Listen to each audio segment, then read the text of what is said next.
TikTok, time to rock.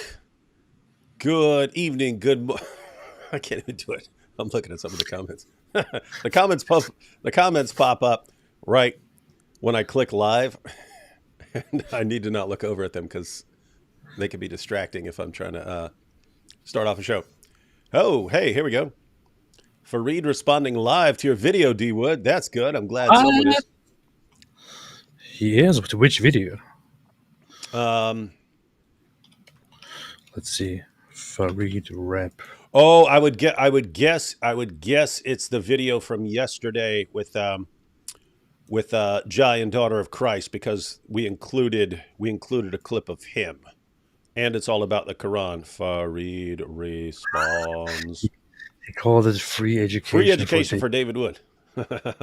Great, I love it. I love it when Fareed educates everyone, because You're right. He's responding to that, to your live stream with them.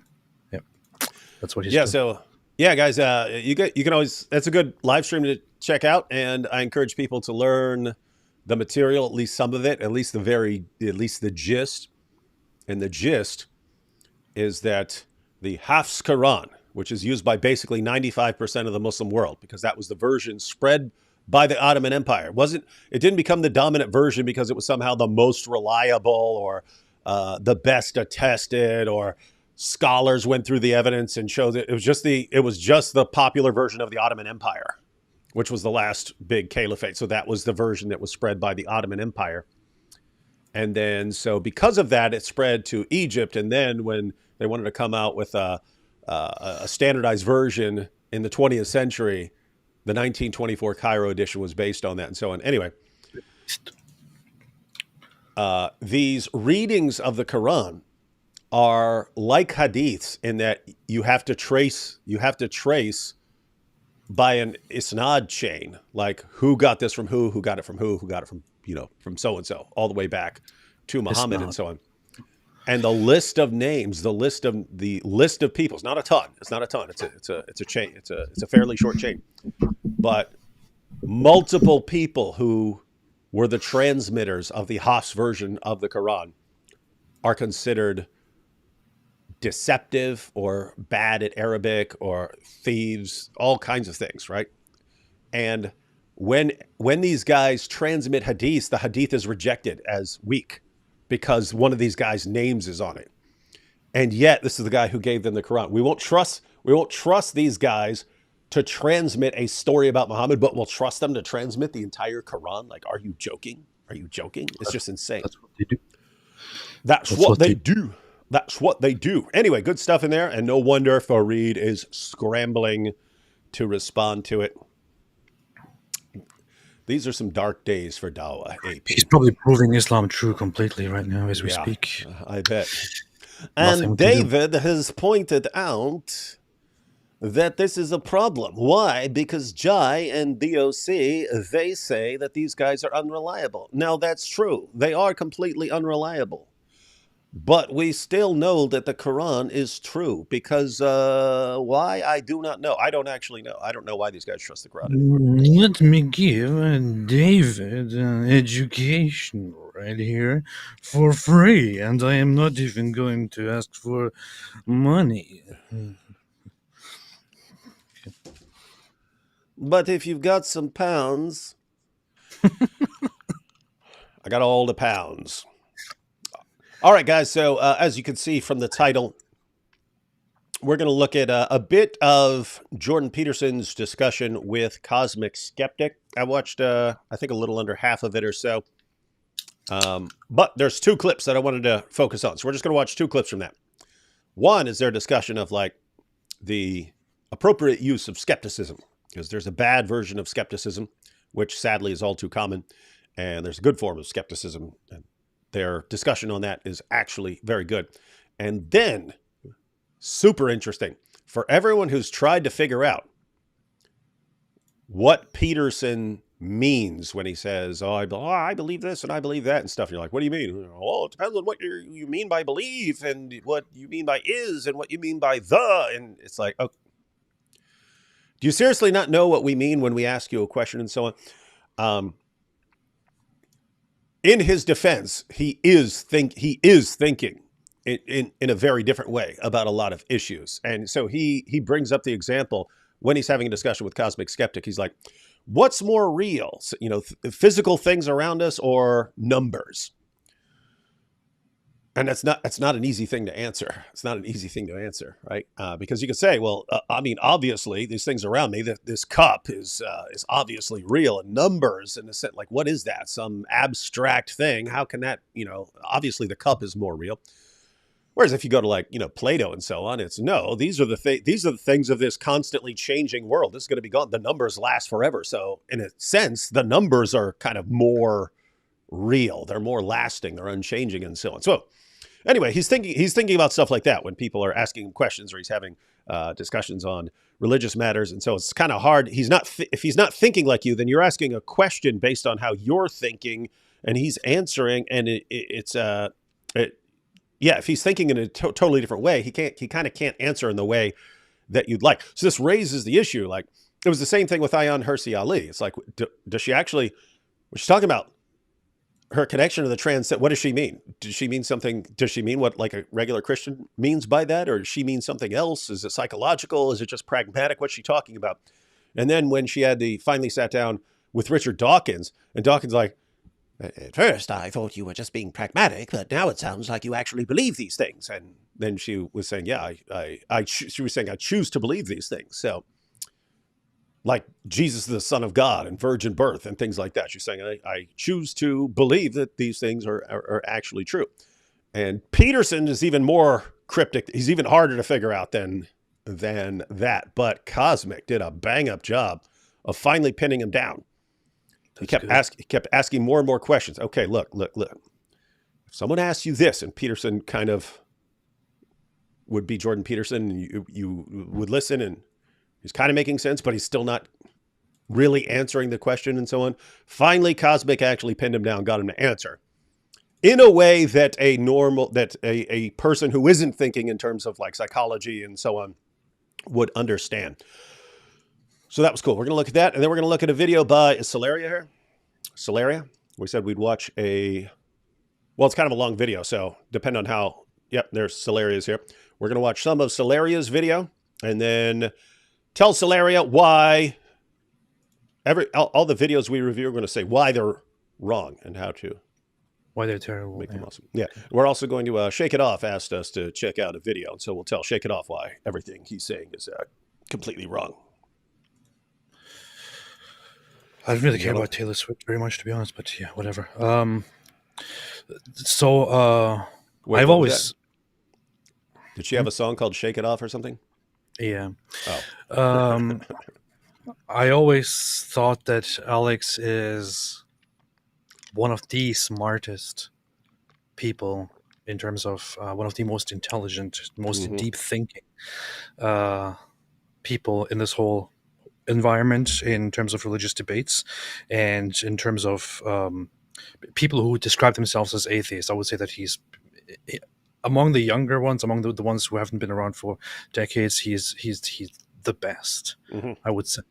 I think I can confidently say he's the best, and so I expect a lot of good stuff to come from him. A lot of very good questions, and don't think I would be disappointed. And it's actually cool because he's talking about how he still seems really young. I mean, he still looks like I don't even know how old he is. Anyone know how old he is? He looks like even now he looks like he's like 18 or 19, but I know he's been around for a while, so he must be older than that. But I'm guessing mid-20s, something like that, 24, 25?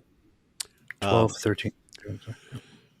Yeah, but he's talking about even a few years ago. Even he starts off his discussion with Jordan Peterson and so on, and they're talking. I don't remember what I included in these clips we're about to see.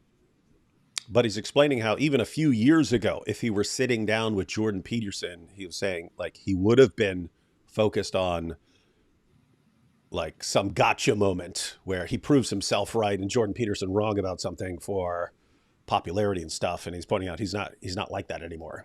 He's not like that anymore. Anyway, they have a cool little discussion on that. Anyway, so that's what we're going to be doing.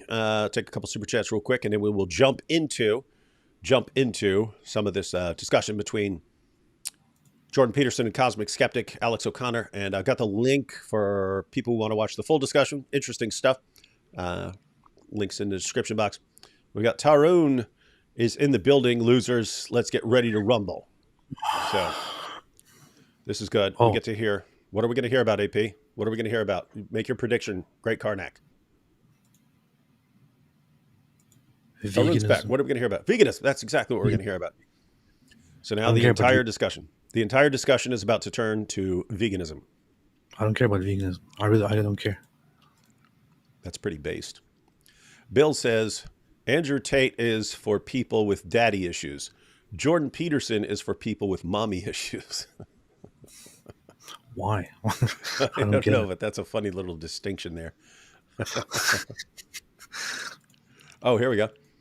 Shake Mike Wingeling, and you know who Mike Wingeling is, whose side he's going to be on in any of this. Whoa, Farid is destroying you two right now. I'd never show my leather straps in public if I were you. Now you can show this as proof. You Ooh, humiliated them, Farid. We got the proof. you too. Not me. I wasn't in that video that he's responding to, so he's probably only destroying David right now. Mm-hmm. Humiliating me. Dark days for Dawa. Look at their token Sneeko with Duke. Yeah, we. Isn't that crazy? like, like you're sitting there thinking you're watching these guys get more and more extreme and go more and more overboard, and just how much they hate, just how like anything to hate on Jews, and you're thinking like, what could they possibly do more? Like, how could they actually get worse? And then you click on a link, and they're giving like the Nazi salute and stuff like that, and you're like, oh gosh, what's next? They're going to be with the KKK, and then they are. They're sitting there with a discussion and hanging out with David Duke, former Grand Wizard of the KKK. Isn't and that's so humiliating, isn't it? Like they are actually sitting down with the former leader of the KKK organization, or of much of the KKK in North America, the US, and with the former leader. Yeah, they're sitting down with him, and that guy clearly has ideas of complete segregation, complete being very hostile, extremely opposed to any kind of race mixing, any kind of immigration, and all that. And then you have this Pakistani British guy and this Latin American black guy sitting there collaborating with him just because they dislike Jews so much. Yep. It's like they're humiliating themselves. Humiliating themselves just to stick it to the Jews, which is just so stupid. And just think about this. You got the free Palestine crowd, and they will unite with uh, everyone in the LGBTQ community, even though they want to ultimately exterminate and destroy them. Yeah, They'll unite with Nazis, the KKK, even though they all want to, if not destroy each other, at least completely be separate from each other. Right? If you have a white supremacist, he might not want to exterminate everyone, but he believes that, hey, you all have to stay somewhere else. You can't be around our group and so on. And yet, all these guys will just drop all their disagreements and say, hey, what about these? What about these Jews? That's like that's like extreme high level of hatred for a group, because people would ask us, oh, you Christian and atheist talking about us? Okay, yeah, that's a bunch of guys who are like want to execute both of us. We're on a death list from these guys. We're all on the same page of that. With the Jews, it's you will unite with people who want to exterminate you against these people because you yeah. don't like them and you think they're controlling the banks or something like that. That's wild stuff, man. It's ridiculous. Absolutely ridiculous. But he also got punched, Sneeko, last night. Oh Apparently, yeah. there was That an dude did a event where they. Superman. That dude did the Superman punch. You see that? Where you jump up in Yeah, the air and you come down. yeah. They're now talking about how this guy was insane, and he was uncivilized and not behaved, and he immediately resorted to violence and all that. And also they're also getting immediately racist, by the way, about it, because the guy was black, the guard, the whatever security guy. Uh-huh. But when you watch the video, what you see is that the security people, they are asking this America First neo-Nazi crowd to leave, and they say, "No, we booked this place," and they're like, "Okay, we don't care, leave." leave. So they are asked to leave. What they're supposed to do in that case is to just leave. Right? Even if they have a right to stay there, even if they bought it, they're supposed to leave and can handle the rest then legally on a different level. But they start to argue and fight with them and calling them names and yelling at them. And then Sneaker goes apparently to the front and goes very close, jumps up and flips the hat off that security guy. Upon which he then immediately reacts by jumping and Superman punching. punch. I'm trying to think of. I'm sure I've seen it before. I'm trying to think of like seeing someone use the actual Superman punch in like a bar fight or something like that. That's exactly what he did. His hat flew, and the guy like goes airborne, jumps up in the air, and comes down with this Yeah. punch. And then you see the pictures later of Sneeko with his fronts all chipped up. Yeah, because you think you can just get into someone's private space and just I don't know, knock his head away and he'll just be there and just take it in this hostile environment. No, that's not how it works. Man. Yeah, and the real question is, what the heck was Jake Shields doing? You've got a guy who, in his prime, was one of the best fighters in the world. What the heck is he doing while his boy Sneeko's getting his fronts knocked out? You see him on the video; he's just looking around like, Huh? Is Sneeko gonna pay me? Will Sneeko pay me? Nico, if you give me enough money, I will jump in and defend you.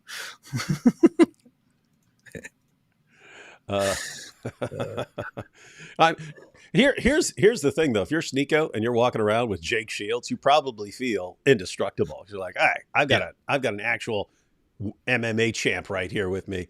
I'm good to go. I can go mouth off to this security guard. Oh my mouth! Oh my mouth! What happened? Jake, where were you? I was over here talking about Jews. I was over here tweeting about Jews. And it's kind of a nice day because everyone, all of Twitter is just making fun of all of them because of photos they took together and how ridiculous it is. Of course, I immediately joined in because it was so much fun because of these events and so on. Dry Bones here says Fuentes called that guard a boy.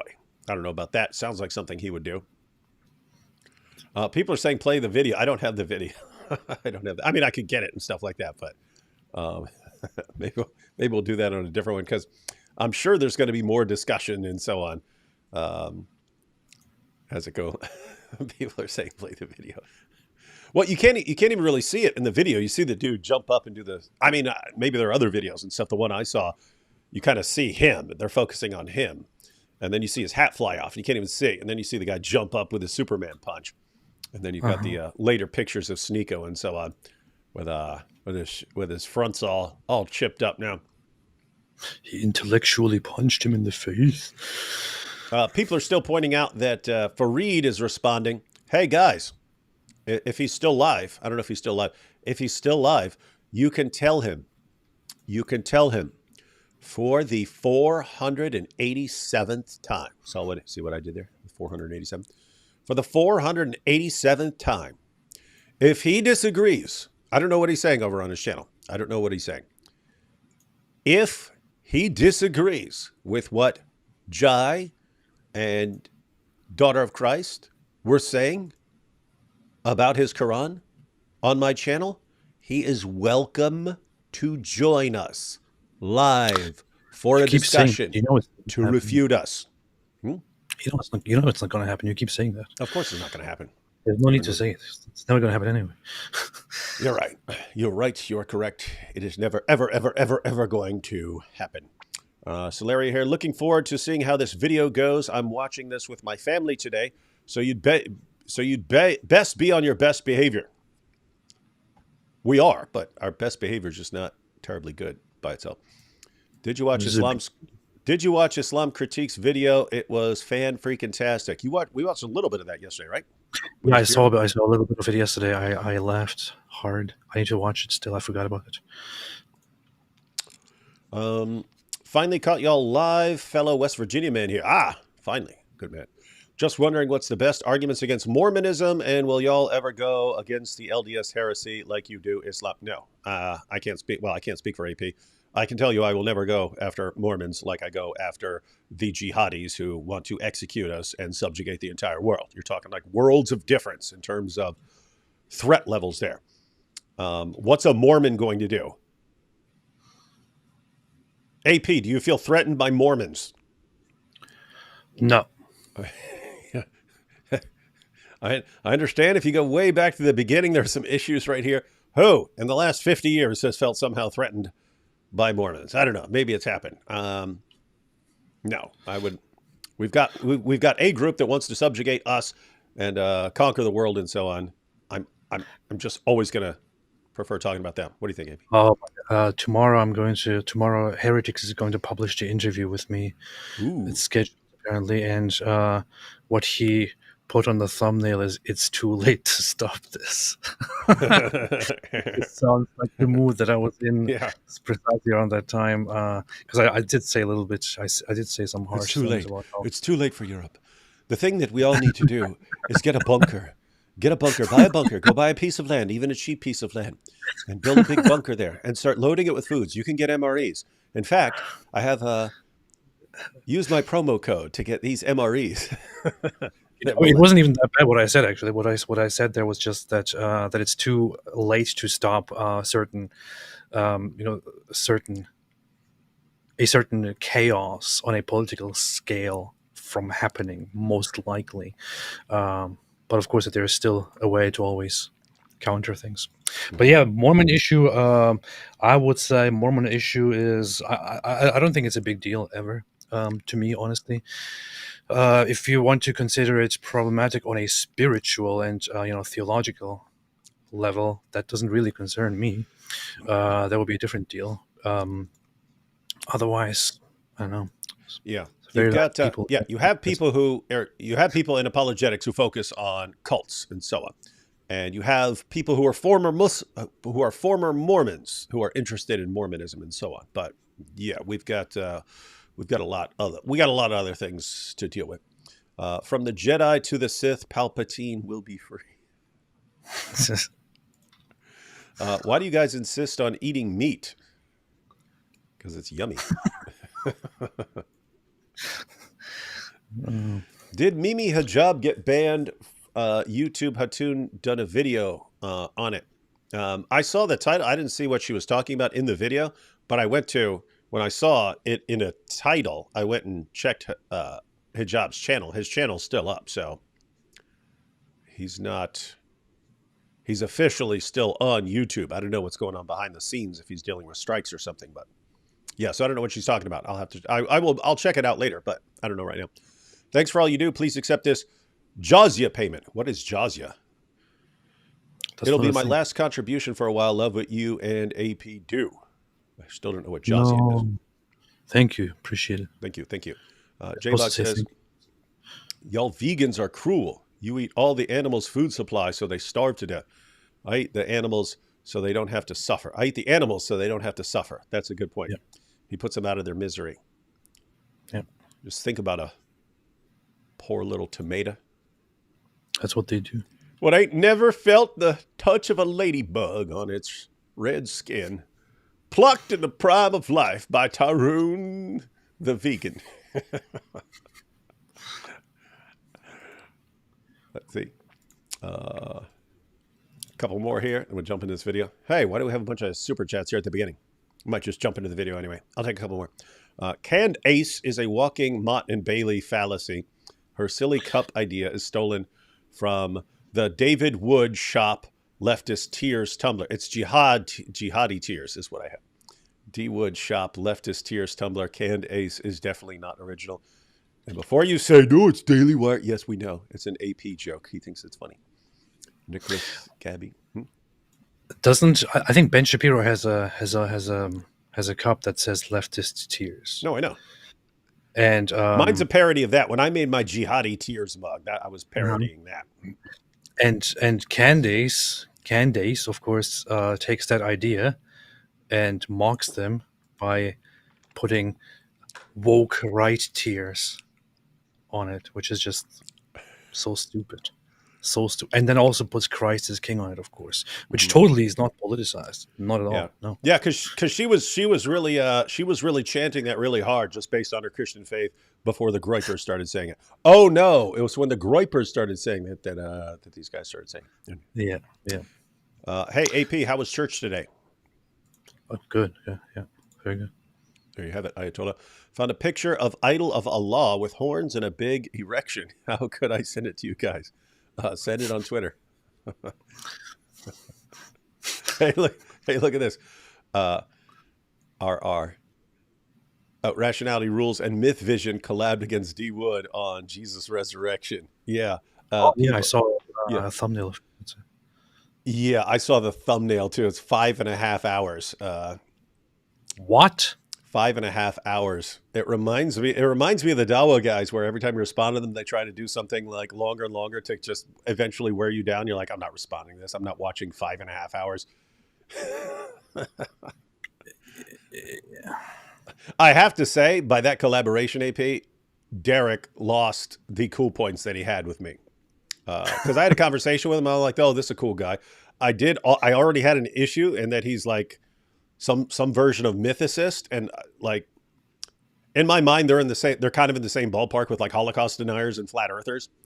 Matter of fact, I heard that from a historian when I was asking about people who say that Jesus never existed. Because you seem like the Bart Ehrman clips. He's like, I understand when that gets brought up to Bart Ehrman. He's like, I understand it's popular at your level, at the scholarly level that I interact with. No one thinks that. It's not a position here.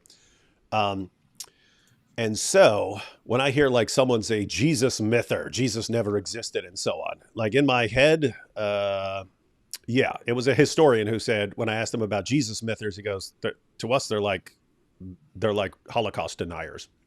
Mhm. And so that's what I think. And so you're already like a fringe weird group when I hear you're a Jesus myther. When you team up with Rationality Rules, who I've seen one video from, and it was one of the most deceptive. I mean, it was like Dawa level deceptive video.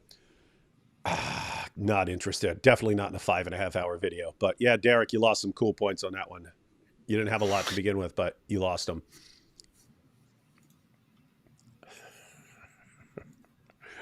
AP doesn't want to offend his buddies. No, it's just why it's weird that Christians and atheists are fighting like this. Yeah, it is. Why are they like this? No, I know. Terrible. I know exactly why it is. The new atheism is dying from within, like Dawa, ladies and gentlemen. And like the Da'is, they're scrambling to get attention as they go into panic mode. That's not what you do, guys. That's not what you do. You atheists out there. You don't need to like scramble to retain the glory days of 10 years ago when you had all these guys on your side. Just adapt. It's a new world. It's a new world. Things have changed. You could get along now. You don't have to be so hostile and aggressive and owning everyone and so on. David's lovely. AP should become lovely. Alhamdulillah, inshallah. That's We'll see after watching the video what's going to happen. Let's see. Yeah, this is Francis. He's a former Muslim in the UK, holding things down at Speaker's Corner. I'll be posting a video with him. Yeah. All right. Oh, dang. No, I'm not going to be able to catch up on these super chats right now. All right. So read this one, and then we're going to jump into a video. If you would be so kind, Daily Wire, after this JBP video review, would you play a 449-minute video? Comedian Tyler Fisher, Jordan Peterson goes woke super funny. No, I won't. No. If you wanted us to cover it a different time, but no, guys. I download. AP just pulls up videos and plays them. I download them, sort of crop them, adjust the audio levels and stuff like that because sometimes they're too quiet and stuff like that. So that's how I do it. So I don't like just playing. I can, but I don't. We've got plenty of videos here. We've got plenty of videos to be watching. If you want to check out something at a different time, let me know. Send it to me. What are you complaining about, AP? Because I'm based. That's why I play everything. That is. It's pretty based. All right. Let's check out a little of this. So this is after the intros.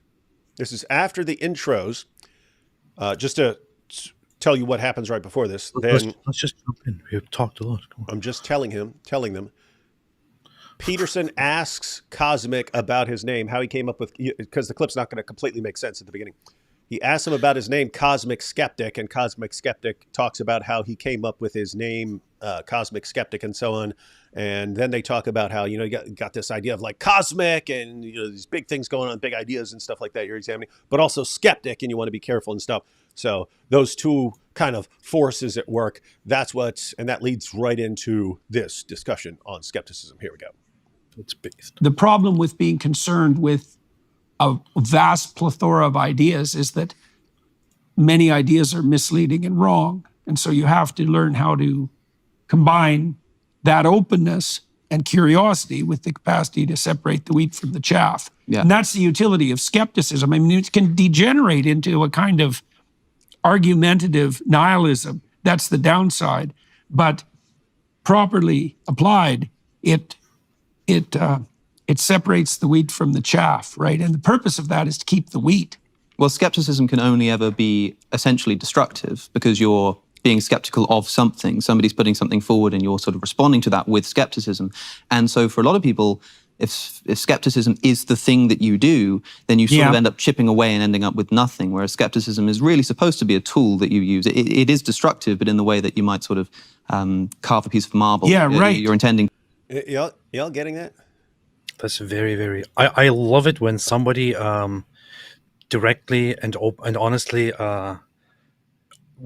unafraid, just admits the negative aspect of it, because it is not actually negative. It is here, in this case, the positive. But calling it destructive, for example, would sound a little bit scary on the surface, but that's exactly what it's meant to do in a good way. And I actually want to play that again. They're making such a simple point, but it's a very, very important point. I mean, we were just talking about like rationality rules, and Derek from the Jesus mythers. Those are guys who are same thing with like Holocaust deniers, right? That's where keep in mind, you can deny anything you want. If I don't want to believe that if the apostate prophet is with me in a live stream, I can be very skeptical. Maybe this is an AI generated image of AP.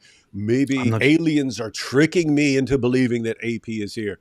You can always come up with explanations. You can come up with explanations if you want to dial up your skepticism and so on. That's not the point of skepticism, right? That's not the point. It's not, oh, I don't like Jesus, so let me just be really skeptical and say he never existed. Okay, now you're being a freaking moron. Oh, I don't like Jews, so I'll say the Holocaust never occurred. Okay, now you're not using skepticism in a healthy way. You're just using it to do away mentally with things that you don't like. So these guys bring it up. And I actually like the image that Cosmic gives. He says it's like a tool, a tool that you're using on a piece of marble to get the actual sculpture. It's a tool to use. It's not the end. It's not supposed to be the end. It's a tool you use to get somewhere, not just something you use to destroy any idea that's presented to you. Anyway, I'm going to play it again. Pay attention. Not to be confused with Skeptic, which is Daniel Kikic. What's that? Oh, the Muslim skeptic? Skeptic. Oh, the Muslim skeptic. I'm skeptical of anything. I'm skeptical of women having an education. That's the Muslim skeptic. That's Daniel Hakikachu. And you saw that, AP. You shared that. Daniel cheering on Afghanistan for not letting girls go to school anymore. They're doing a great job.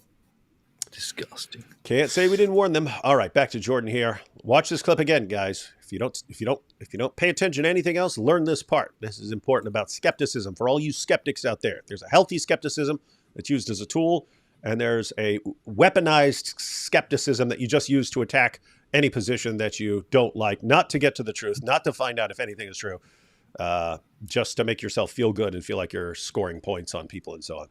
The problem with being concerned with a vast plethora of ideas is that many ideas are misleading and wrong. And so you have to learn how to combine that openness and curiosity with the capacity to separate the wheat from the chaff. Yeah. And that's the utility of skepticism. I mean, it can degenerate into a kind of argumentative nihilism. That's the downside.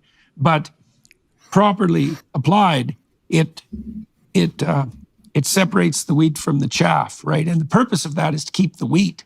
Well, skepticism can only ever be essentially. Get that? And they each use an image. So Jordan Peterson's image is skepticism is a tool for separating wheat from chaff. So you're winnowing wheat. You want the wheat. You don't want the chaff. So you use a tool to do that.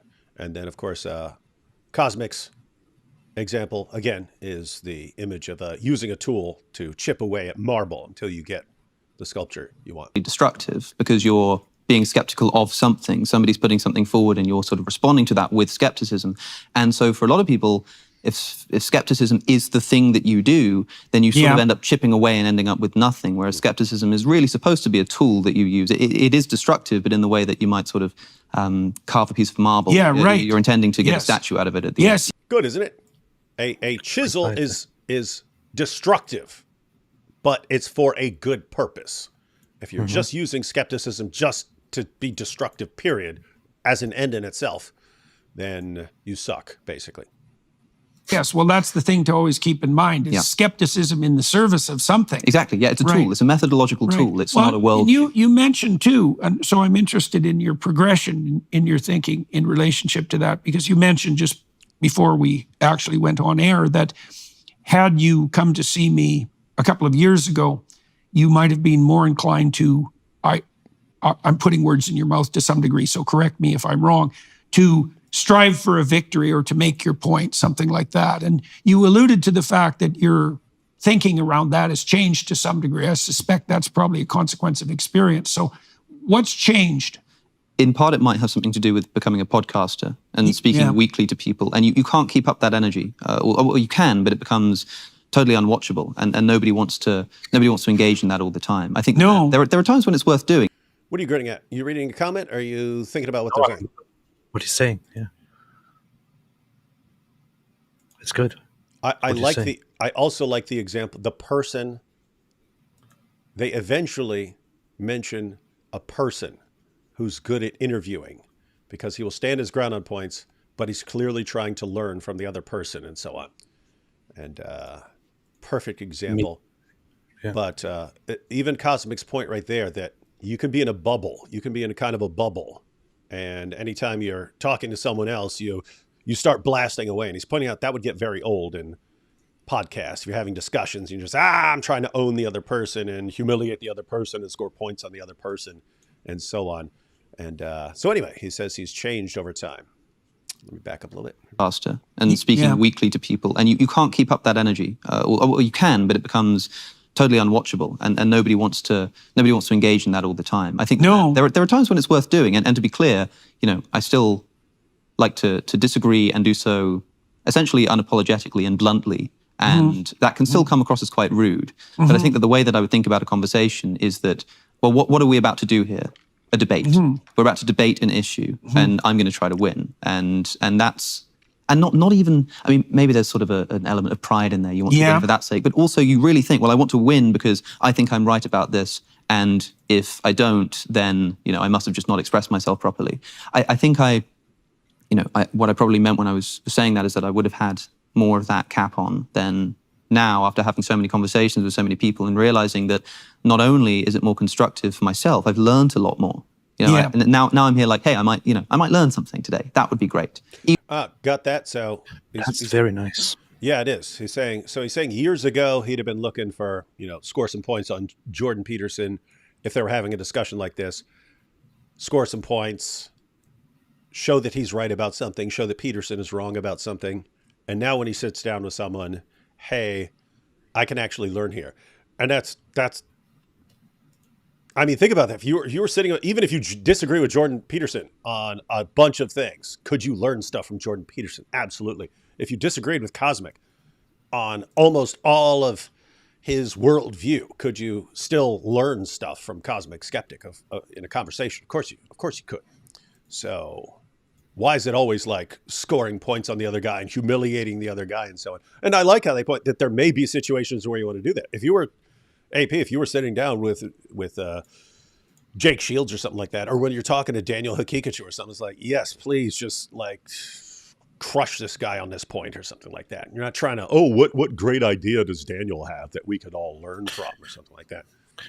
I mean, in all honesty, when I had my first conversation with Daniel Kikichu, I actually, due to my lack of experience in debating these people, actually went into it with the aim of genuinely trying to understand each other and possibly change minds and things like that. Later on, I understood that that I was too naive in thinking of people as much better than they actually are, especially with people like him. Then I dropped that. But yes, if we're not talking about people like that, with such people as decent as these guys, for example, there's always a chance to learn something. Unfortunately, it's not always universal. Yeah, and that is interesting. That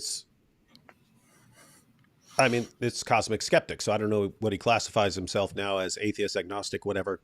But there are Muslims you could sit down with and have and be thinking, hey, I want to have an interesting conversation with this guy, and not even be thinking about owning the guy or scoring points, but like, hey, I'd like to know more about why this guy thinks that Islam is true or what he's seeing here that I'm missing. You could have discussions like that, but with the Dawa crowd, it's just no. They're horrible people that you don't want. Like, what could you possibly learn from them? But I have to say, there are also atheists like that. Rationality rules. Like, what could I possibly? Am I going to learn about your deck, your Logic the Gathering deck? Oh, please tell me more about your Logic the Gathering deck. That's your bias speaking now. Yeah, so he might have some bad views or approaches, but the guy is a decent guy on a personal level. What could that guy say that I could not? If there was something he knew that would be worth learning, wouldn't it be?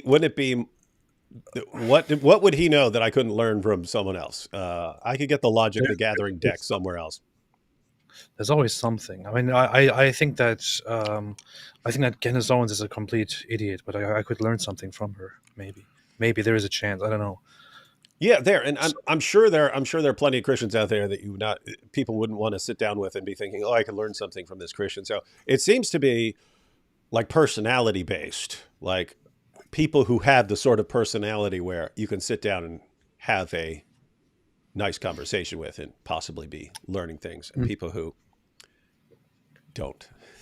If I just learn something about what your worldview is, but also people listening just unanimously say that they prefer it. It's a much... Well, the skepticism. So one of let me back up, because he was saying that you had the old approach where if he were sitting down with someone, he would have been blasting, and he said you can't keep up that energy, talking about like that attack energy and so on.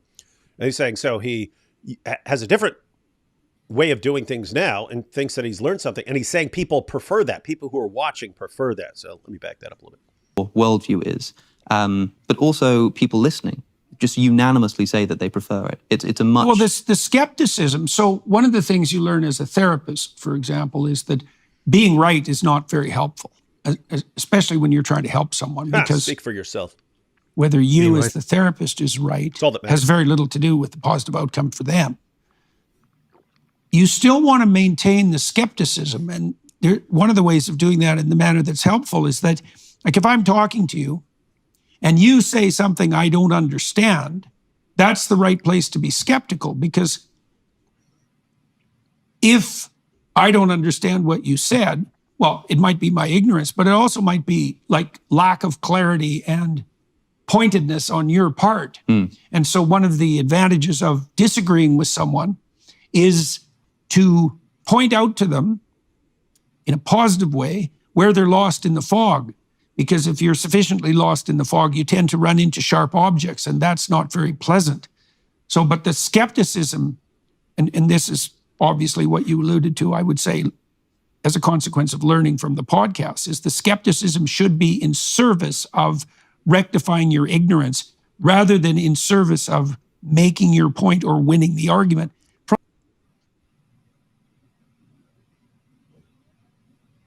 Skepticism should be in the service of doing away with your ignorance. So learning things.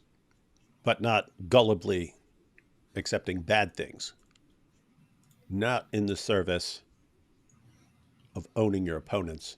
I'm trying to think about what his example of. So use the example, he's a therapist and he's saying being right isn't helpful to the other person. And I'm guessing like if the other person's going through problems and you know you're right about something, how's that helping that other person with his problems or something like that?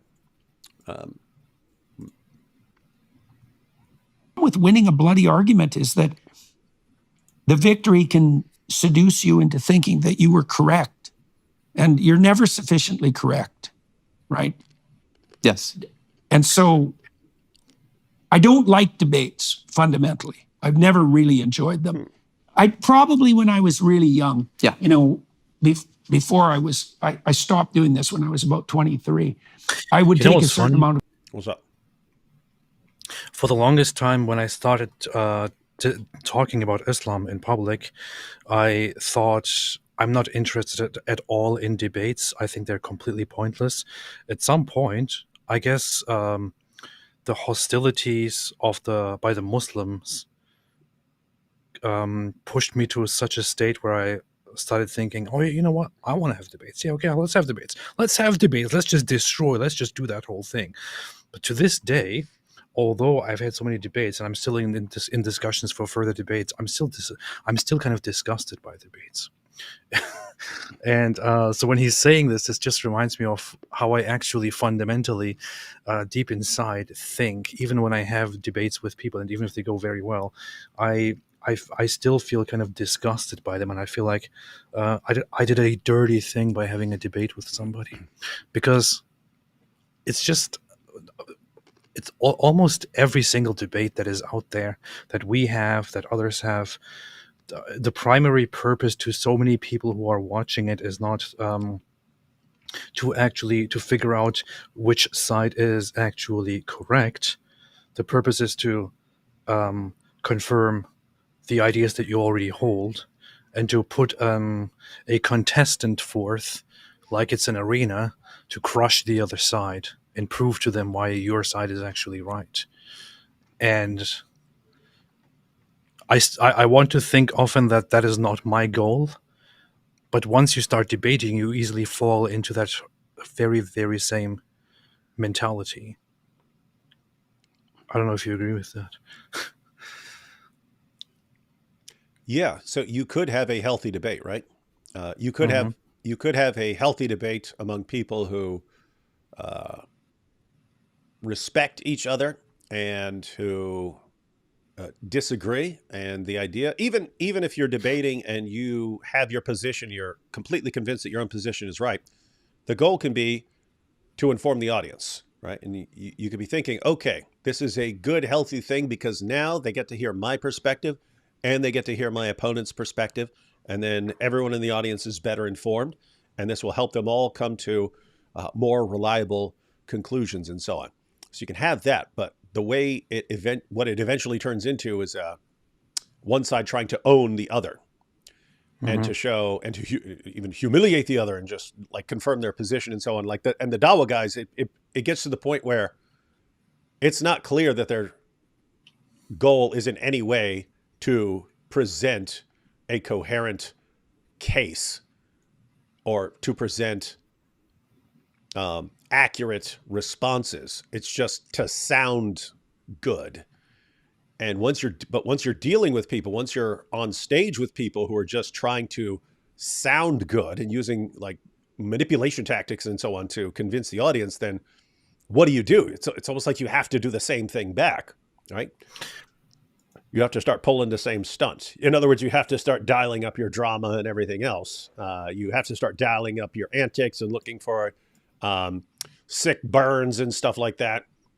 These they call them zingers in debate. A zinger sticks in an opponent's mind. Even if people weren't paying attention to any actual argument in the debate, they walk out, oh, he burned him up when he said that. And yeah, so what's the real, I don't know. Seems like you could actually learn more from just a general discussion, but yeah, it becomes theatrics. It becomes theatrics at a point. Yeah. Someone asked here. We see the Dawa guys are doing it, but we are basically indulging them and also doing it. Yeah, you have to do it.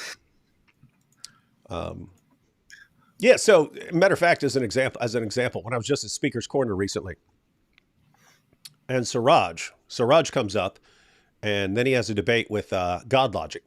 And when I listen to Siraj, I'm like, this guy didn't respond to anything God Logic said. It's not even clear that he's listening to what God Logic says. And then whatever God Logic says, Siraj just goes on saying whatever stupid idea is in his head. And so I'm not interested. I tell him to go away. He doesn't go away. So I start yelling things about Muhammad.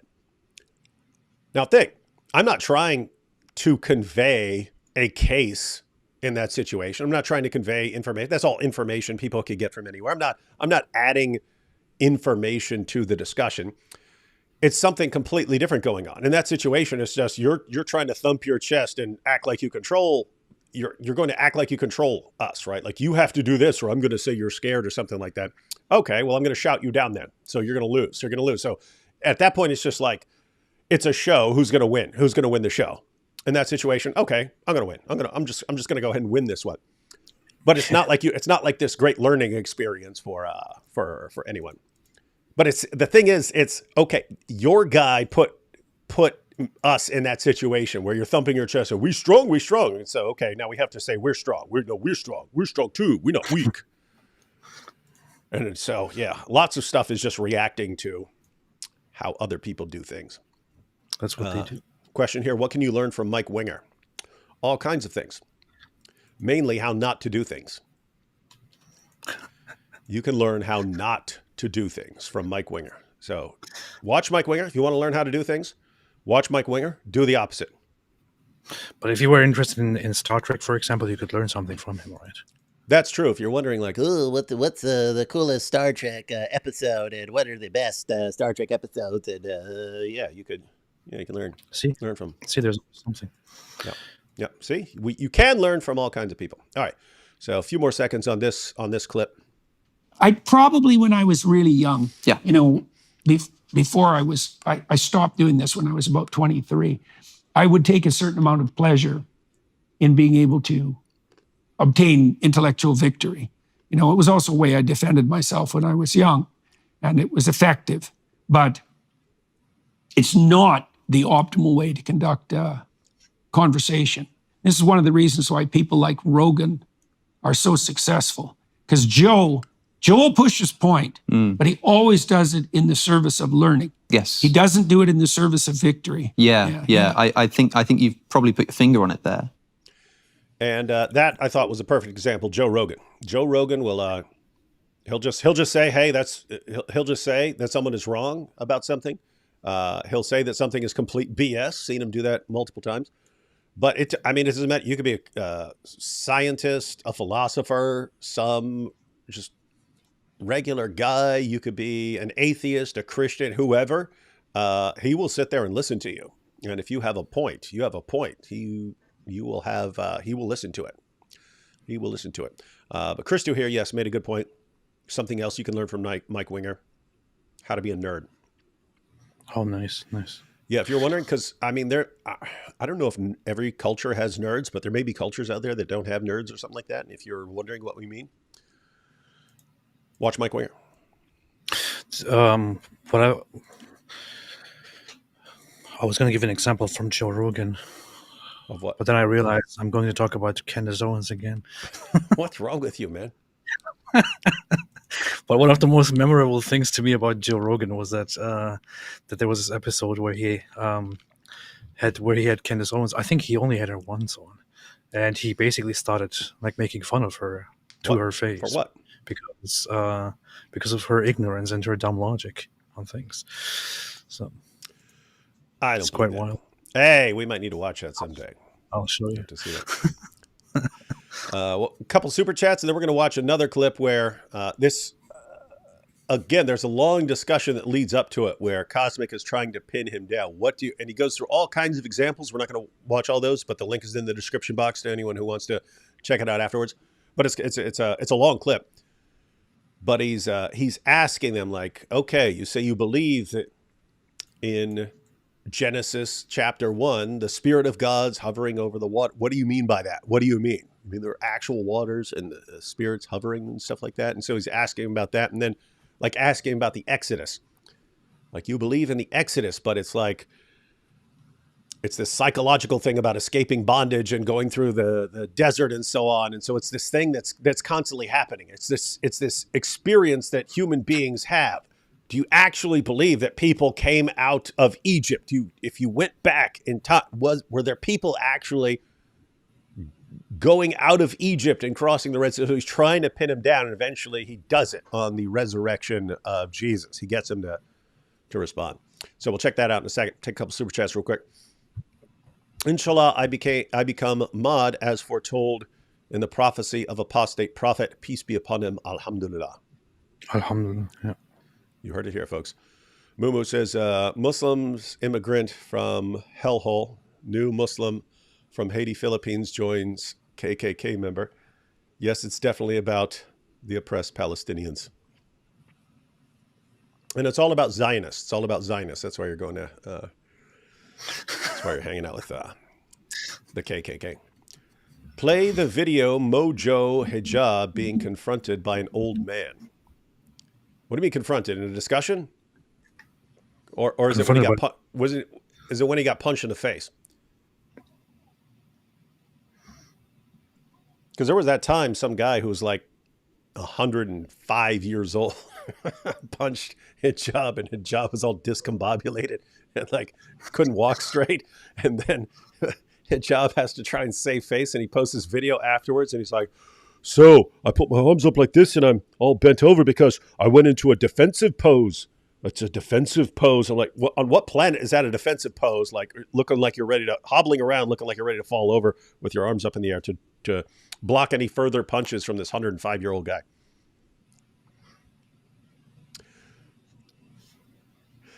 Would YouTube allow me putting a rat in a sock, change sock off screen, then swing it around while screaming Allahu snack bar because it drank the wrong milk? Swear it's for science. I'd go to Rumble with that one. Or Twitter. Yeah, because it can be taken seriously as if you were doing it, and might be offensive. I thought years ago, I lived in the Bronx. It was on the subway. Tons of rats all over the place. I mean, you're sitting there, like some of the rats, they don't even care. They're sitting there, they'll walk right around your feet and stuff like that. They're not even scared. But anyway, I thought about putting on like some sort of mask and getting a spiked bat. Just starting off the video. We've got a problem in this city, and I'm here to clean it up. Just going around bashing rats and stuff like that to clean up the city. But yeah, I didn't know. That was before Rumble. And I was thinking, I'll make a YouTube channel where I'm going around bashing rats. And I was thinking they'd probably ban me for that. But anyway. Sounds like a good idea, actually. It would. So yeah, I'd go with Rumble on that. Or Twitter. I watched your interview with the Goofy Sufi. Why would pro-Muhammad people have invented the story of Muhammad marrying a child? Who's the Goofy Sufi?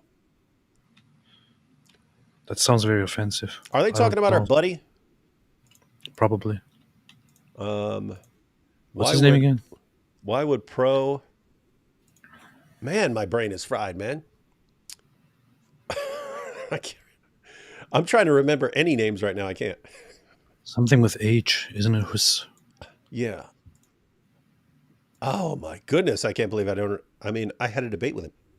And then I had him on the show.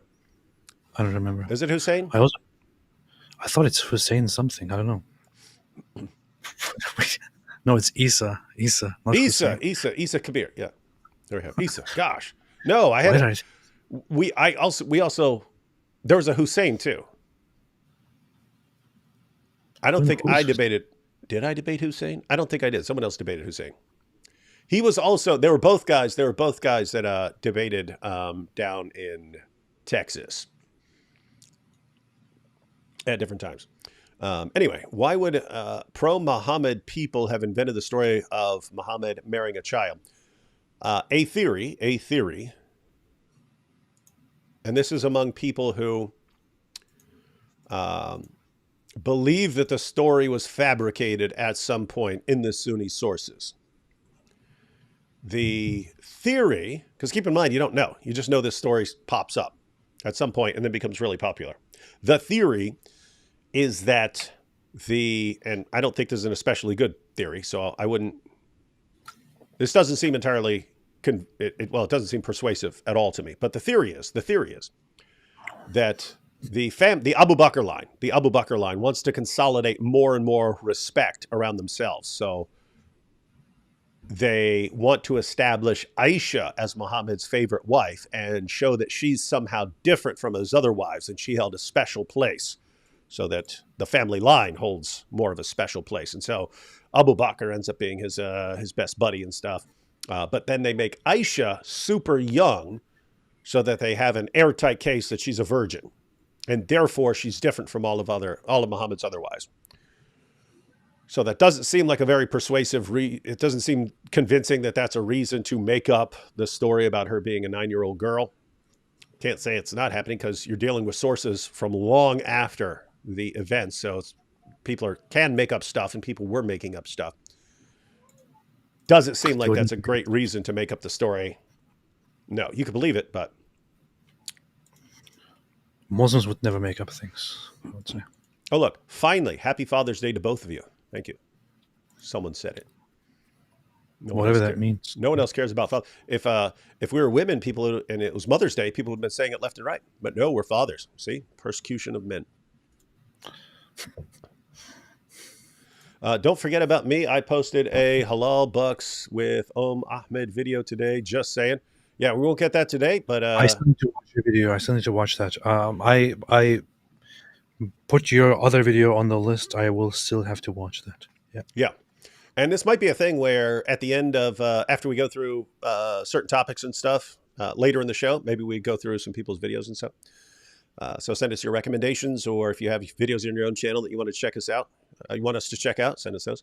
Love you, AP and Brother Dawood. Peace be upon thee. AP wants to deport all Turks. That's true. He tells me that all the time. Yeah. Been saying that forever. Yeah. Oh, wait a minute. Hatun's video is talking about a video of hers being removed, which featured an excerpt of Muhammad Hijab. So she's not talking about his channel being taken down. Sounds like she's saying she had a video which included a clip of something Muhammad Hijab said, and maybe YouTube. Yeah, we're just gonna have to check out Hatun's video afterwards. But this, based on what Nate's saying here, sounds like she posted a video with Hijab, and then YouTube takes it down and say, hey, this video contains hate speech because of what Muhammad Hijab said.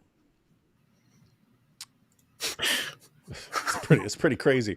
That would be pretty crazy, right? If they take down our videos, you have a clip of Ali Dawa saying that he's gonna be watching as apostates are executed. You can't have that. It's like, wait, what? You're taking us down for responding to it? But it's okay for him to say.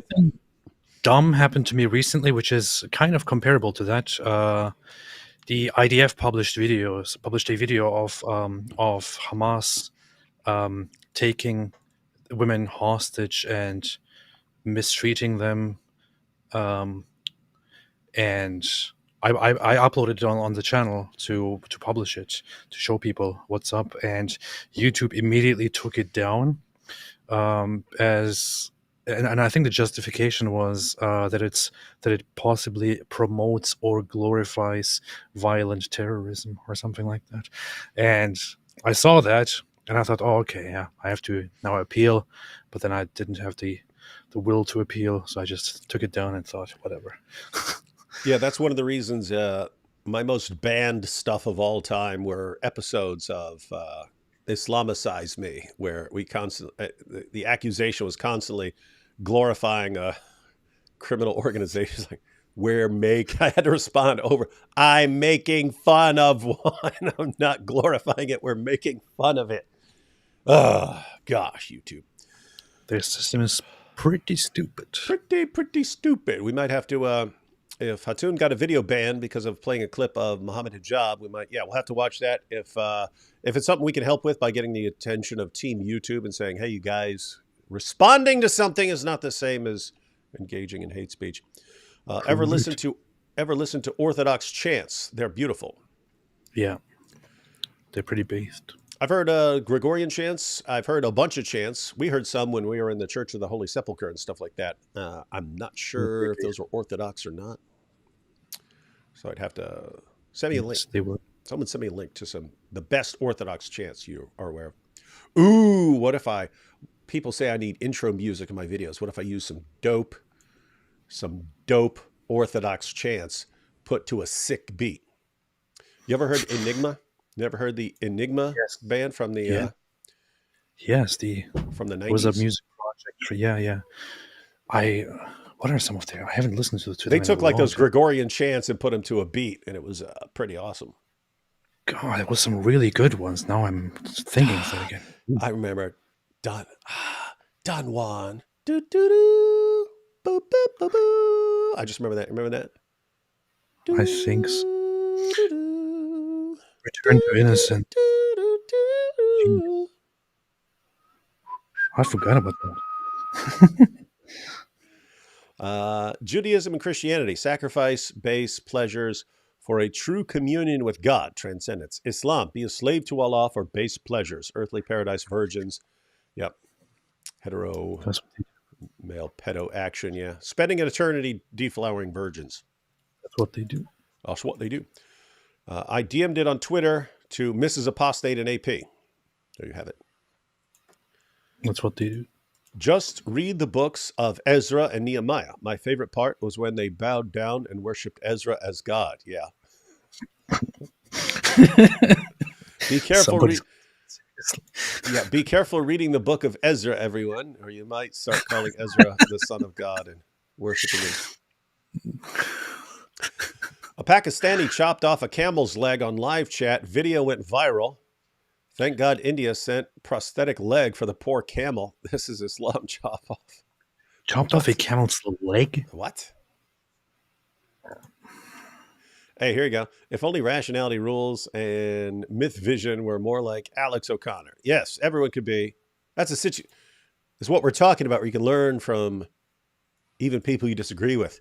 Everyone in this time could learn a little bit from me, Alex O'Connor. And AP. Yeah. Why does Jordan always dress like the Riddler? I kind of actually people say they're confused and find his jackets that are specially designed for him weird. I kind of think they look interesting. They look cool, honestly. But you have been saying that myth vision is a Jesus mythicist. I don't think that's true. I don't know. I mean, I'm trying to think. I'm not positive, but I heard they've been doing stuff with Richard Carrier, who's definitely a Jesus myther. And when I was talking to him, he's talking about all these shows he did with Bob Price, who then went off the deep end. But Bob, he's also very close Bob Price is a Jesus myther. He also works with... if he's not a Jesus myther, what's he doing with all the Jesus mythers? That's the question. But he also works very Guilt by association, AP. Wait, go ahead. Sorry. He also works with Bart Ehrman a lot. And I think he trusts and likes him more than all the others. And Bart Ehrman is strictly against Jesus myther. Hey, does anyone know? Because apart from the little interaction we had, and then some clip I saw of him at some point where he didn't understand the moral argument, I've never seen anything by him that I recall. Anyone know if Derek from Myth Vision is a Jesus myther? In other words, does he believe that there is a historical Jesus? There was a person there who, obviously, if you're an atheist, you don't believe he, rose from the dead and died for sins and all that stuff. But does he believe there was an actual person, Jesus of Nazareth, who walked the shores of the Sea of Galilee and then was eventually crucified? Does he believe that, or he believes it was somehow made up? Because there are people like Richard Carrier and so on who believe that it was all made up. I just messaged him and asked him, and he immediately responded and said no. So I said, "Are you?" I said, "Are you a Jesus myther?" He said, "No." Okay, I was wrong. There are people who, again, it'd be like someone hanging out with a bunch of Holocaust deniers, and I would just kind of assume, okay, you're blasting away, and so you're blasting away at Jews and hanging out with Holocaust deniers, so you're probably a Holocaust denier, and then finding out, no, this person's not a Holocaust denier. He just hangs out with them and gets info from them. All right. We've got that cleared up, ladies and gentlemen. You see that? Yeah. And you can all learn from that. See how I changed my position in light of additional information. Came to a conclusion. Was hanging out with Jesus mythers. His channel's Myth Vision. Sounds like a Jesus myther. Wrong. AP asked the question. No, I'm not a Jesus myther. All right. Then you modify your position. That's how it works. Alhamdulillah. See? And he even got back within like less than a minute. That's Yeah, amazing. so that's powerful. Powerful AP, stuff. live stream about Mahdi and 1979 Mecca siege. I made a video about the Mahdi, but the connection to the 1979 Mecca siege, I never did anything about the Mecca siege itself. I only talked about it here and there occasionally. I would have to refresh my knowledge and look into it and analyze it and learn more about it to talk about it. I wouldn't say that informed on the issue. Didn't I do a show with Brother Rashid where we talked about the Mahdi? I think we did. You guys can check. You guys can check over on Act 17 Polemics. Graves here says Derek used to be one when he started AP. Oh, okay. Then went to agnostic, meaning that I'm guessing agnostic on the issue of whether there was a historical Jesus. Then went to historicist, so believing. So this would be like someone who starts off as a Holocaust denier, then comes to believe that, well, there may have been a Holocaust. I don't know. To then believing that the Holocaust occurred.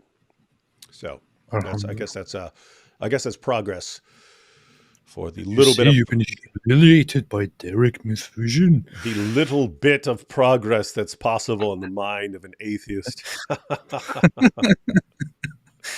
You've been humiliated, just admit it. Sheikh Mike Wingelinge says, what? Debating without humiliating and destroying your opponent? This cosmic Skeptic is even more of a weakling than AP. He needs a Muslim pen pal. Yeah, that makes sense. I seriously would. I don't know if he's... I haven't... We know you would. Usually the only time I'm watching Jordan Peterson is if it's some issue that pops up and we're going to talk about it. And so I'll watch it and then we'll go through it and so on. So I'm not familiar with him beyond that. But I would, if he hasn't already, I would like to hear his latest thoughts on his pen pal theory. You know what I mean? I'd like, hey, remember you're talking about, hey, get a pen pal. You still think that's a good path forward? You still think that's a good idea? I don't know if he's talked about that at some point and said, okay, maybe I need to look at this a little more, or if he still thinks it's a good idea. Since October 7th, he has been very he has been very supportive of Israel and very critical of Islamic terrorism and of Hamas and everything related. And the Muslims have been relentless in their hate and attacks against him. As a result of that, even today, he shared some news where there was an analysis of a report by the independent organization for food something, who analyzed if there is a famine in Gaza. They concluded that there is no famine in Gaza. he posted about it. I've seen like 1,000 tweets saying there's starvation, mass starvation in Gaza. So who am I supposed to believe? A bunch of tweets or AP citing some mystery organization? The IPC Info International, that they that are responsible for analyzing food quality and availability, concluded that there is no famine, but that there are possibilities of causing a famine if proper care is not taken, which of course debunks half a year of people are starving, there's starvation in Gaza, which is why they're of course now shifting the narrative and saying again it's on the brink of a famine. But he pointed it out and posted directly the report and said, so there is no famine. That was a lie. What else is a lie? And he's being brutally attacked by Islamists again as we speak. How are you not defending him, man? Well. He dug his own thing. That was a lie. You know that if you'd listened to me and had a pen pal from Gaza, they'd have told you there's food here. My pen pal always tells me about all the food he's eating in Gaza. Malarkey says, contemplation revealed to me that religion is ultimately a question of human psychology. My question is, why isn't it understood that way? Yes. Why doesn't everyone conclude the exact same thing that I conclude? I've concluded this based on contemplation, and I've concluded that it's ultimately just a question of human psychology. And why doesn't everyone think that way? I don't know. Maybe other people have different information to go on, have looked at it from different angles and come to different conclusions. You're seriously asking why everyone doesn't agree with you? Seriously, Malarkey? I mean, it's in your name, Malarkey. Seriously, why doesn't everyone agree with me? Come on. Narcissistic personality disorder is real. No, it's like one of the things I see over and over again, just people posting, here's what I've concluded. How come everyone doesn't conclude the same thing? Because other people think differently and everyone else is in a different position and they have different information to go on and so on. It's always weird. People are confused by everyone not agreeing with them. You're speaking of learning from different people. I learned from Cosmic Larkin. Skeptic. What? Cosmic Skeptic here, Alex, is I must say, I would say, well, since I am one of the most intelligent humans alive, and worldwide on the internet as well, it's very hard for me to learn anything new from anyone that is also alive like me and that is also a human. However, Alex O'Connor, I did learn things from that guy, and he actually deeply made me think about things like whether there is free will, and the whole discussion on how the brain impacts the whole question of free will, and things like that. So very, very insightful guy, very much that he can contribute in terms of learning. I think we should listen to. Wasn't he a vegan or a vegetarian at some point?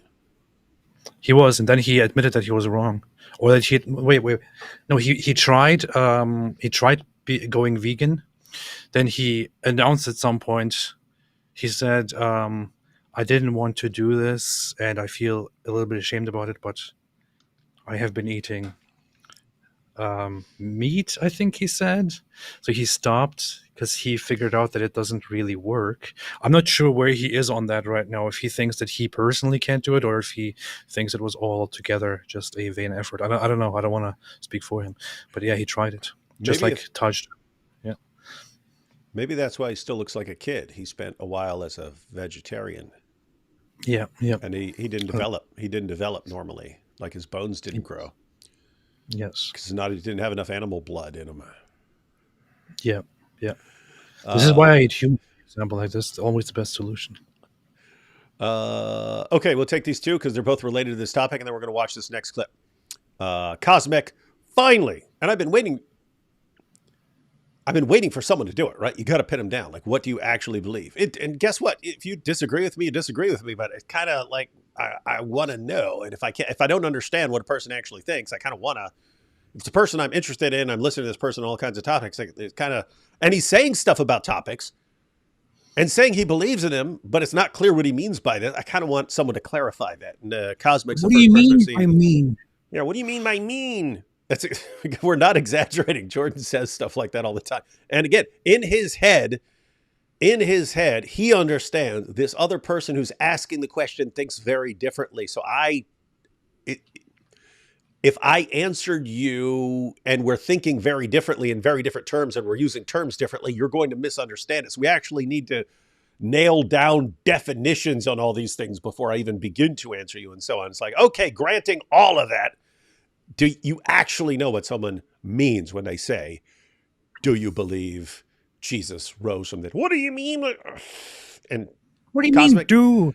Cosmic actually gets the job done. Great job, Cosmic Skeptic. All right, take these two super chats because they're actually related to this clip we're about to watch. I heard Peterson talk in the past about how he is not sure if the metaphysical in the Bible actually happened. Hearing this interview sounds like he does, but not sure if Peterson is a Gnostic. Love you both. I heard people talk about whether he is a Gnostic as well. In the past, his whole idea of not taking anything literally. I think that was when he was Transjordan. Now he's Cisjordan. Things might have changed, but we'll find out. Yeah, and that's why I have to finish watching the interview, because I saw a little preview clip and Cosmic was asking him about like the Gospel of Thomas and so on. And but this here it's just about the knowledge of Jesus and so on. It's like, dude, that's 2nd century. That's when you have Gnosticism. That's when the ideas spread out and mixed with Greek philosophy, and then it just became Gnosticism. What's that got to do with the stuff about the historical Jesus? But I don't know. It may be completely relevant in that discussion. So yeah, I definitely want to finish that. Probably finish that tonight. Watching Cosmic Skeptic press Jordan Peterson on what he believes last night felt a lot like Jibreel pressing Muhammad to the wall and telling him to read. That is a good example. Jordan, do you believe this? But I don't know what you mean. Do you believe this? I don't know what you mean. Do you believe it? I don't know what you mean. That is a pretty good. You know what's funny? That whole narrative of Jibreel coming and basically violating Muhammad to make him read. It dawned on me one day to compare how angels are depicted in the Bible and how angels are depicted in the Quran. Where in the Bible they approach and they're like, "Do not be afraid. I come on the behalf of this and this and this. Do not be afraid. Be calm." And then in Islam, it's like, read! Read! I don't know how. I said read! I don't know how to read. I've got to... Wait, did we do that? Did we do that when John McCrae played the Angel Gabriel? No, John McCrae played the real Angel Gabriel. No, we did it when I played Satan masquerading as the Angel Gabriel, where I choked the crap out of him. Yeah, I gotta go back and revisit those at some point. All right, let's go ahead and check out this clip. Where again, guys, this is at the end. This is not at the end of the video. This is kind of at the end of this section where he's been asking, "Do you actually believe in God?" And then, well, what do you mean? And then do you actually believe the Spirit of God hovering over the water? Well, of course I do. Well, what is it? What do you mean by that? Because you say it's still happening. The Spirit of God is still hovering over the waters, and it's not clear. You don't mean what an average Christian means. So what do you mean? Well, I don't know. I don't know what you mean. And okay, do you believe the Exodus act? Do you believe people walked out of Egypt and went into, I think there is something there, but I'm not sure, right? So, and by the way, to be fair, there are all kinds of issues where, like Jordan Peterson, I would say, okay, there are multiple possible interpretations here. I don't know which one is correct. I know there's this smart guy has this interpretation. This smart guy has that interpretation. This other smart guy has that interpretation. I don't know enough to pick a side on that. But here we finally get down to our good friend Cosmic Skeptic grabbing Jordan Peterson for the 57th time and saying, read! I mean, tell us what you believe about Jesus. Here we go. Everyone ready? It's a good clip. No. If Jesus did not literally rise from the dead, if there was not a man who stopped breathing and then started breathing again, then your faith is futile and your... He's actually talking about, this is not him saying this, he's talking about the Apostle Paul's position. I forgot to have that lead in, but the Apostle Paul in 1 Corinthians is talking about if Jesus didn't rise from the dead, your faith is in vain. And he's saying we are above all men most to be pitied.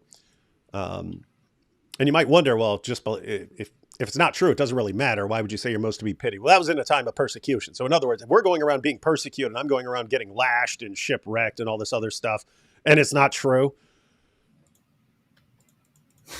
that's crazy. So anyway, so he's bringing this up, talking about how it seems like Paul thinks you really need to take this seriously. If Jesus did not literally rise from the dead, if there was not a man who stopped breathing and then started breathing again, then your faith is futile and you're still in your sins. That is, Christianity is undermined. Now, that means that, and Paul doesn't say sort of believing that that's false is really bad. He says, if you do not believe this proactively, then your faith is futile. The problem I have with that. If you don't proactively believe that yourself, then I think when a Christian asks you, do you believe in the resurrection of Jesus? Are you a Christian? I think you must be committed to saying no, at least under that interpretation of Paul. And even if you're not sure, I mean, it's fine if I say to you, do you think that a man physically rose from the dead? And you say something like, well, I don't know. I mean, I wasn't there. but I think it has a lot of mythological significance, or I think that maybe it happened in a different sense, or it happened in the sense that good fiction happens, then fine. But it needs to begin with that caveat of the simple sort of, historically speaking, I don't know. And I know you don't like to pull out the historical Jesus from the mythological, that's a good objection. But it's an important... Yeah, it is a good objection. You guys getting that? So you can ask Jordan Peterson all kinds of issues. And he's right in the sense of, because they're talking about like stories like Hamlet. Like, is Hamlet true? Well, kind of, I mean, it depends on what you mean by true, right? And it's not just, it's a story that actually exists or something. That's not what they're talking about. Jordan Peterson's like, okay, it's a story that has encapsulated lots of human experience, and lots of people have been in those experiences. So it's true in that sense and so on. So you could say that things are true or false in various ways and so on. And Cosmic is pinning him down. It's interesting the way he does it here. He brings up the Apostle Paul. The Apostle Paul is saying it really, really matters whether Jesus actually rose from the dead. So you could say, hey, I believe in its significance, or I believe in its psychological significance, or I believe in the impact that it has, or something along those lines. You could say you believe in it in a bunch of different ways. But if you don't believe that Jesus actually physically rose from the dead, you should kind of be upfront about that. If you're talking to Christians, they're like, do you believe Jesus rose from the dead? And you want to say, oh, I believe it in all these other ways, but you don't believe it in the way that they're actually asking you about. Why wouldn't you just say, well, I don't, or I'm not sure. I don't know. I don't know if he actually rose from the dead, or I don't believe he actually rose from the dead, or something like that. But I believe in its significance or something like that. Why can't you just say that? That's what Cosmic's pinning him down. I can't just say exactly what you mean on this issue. So he does it. And here he goes. Pretty based. It's pretty based that he did that. Question to ask. No, of course. It's a very good objection. So I just did a seminar on the Gospels with a crew of about 8 people. And it was the same crew that walked through Exodus with me with a couple of variations. And we spent a lot of time on the resurrection accounts, for example. And of course, that was the toughest, let's say, that was the toughest morsel to chew and digest. The thing about the resurrection accounts is that they're all, look, so I could say something like this, which will just annoy people, but it doesn't matter. I believe the accounts, but I have no idea what they mean. When you say you believe the accounts, do you see he's doing it again, right? Cosmic, it's awesome. Cosmic doesn't let him get away. I believe in the accounts. I don't know what they mean. And again, I could be somewhat sympathetic to that in the sense that there are all sorts of situations where I would say, okay, I believe in this passage. There are multiple interpretations of it and stuff. I don't know exactly what it means. I believe in it. I believe in the thing, but I don't know exactly what it means. It's not exactly what Jordan is going after here. But Cosmic pins him down. When you say you believe the accounts, do you mean, and I hate to be sort of pedantic here, it seems pedantic, but do you mean you believe that these are things that happened such that that's a strange I know you don't like that. Let me put it this way. If I went back in time with a Panasonic video camera and put that camera in front of the tomb of Joseph of Arimathea, would the little LCD screen show a man walk out of that tomb? Good one. Fantastic. Pause. Fantastic. This is how you stop the person from being so vague about it. This is precisely how you solve the problem. This is fantastic. Great approach. Yeah. Awesome stuff. So, notice. You could be, as people are pointing out, you could be a cultural Christian and think there's great significance or that it's impacted you. You could be you could consider yourself a Christian without, I don't know if you actually rose from the dead or something like that, but it's a great message or something like that. Or it's this great symbolism and stuff about, dying to the old and rising and stuff like that. You can say, do you actually believe that a guy walked out of the tomb? And so I like the way of, okay, if you went back in time with a camera, you stick a camera right in front of that tomb. Jesus was just crucified. You put a camera right there. Are you going to see a guy walk out of the tomb? Is that what's going to happen? I would suspect yes. There you have it. What? Whoa. Finally. That's the clearest statement on this issue that I've ever heard from Jordan Peterson. Wait for it. There's a few more seconds, AP. Oh, come on. There's a few Come more on. Don't do seconds.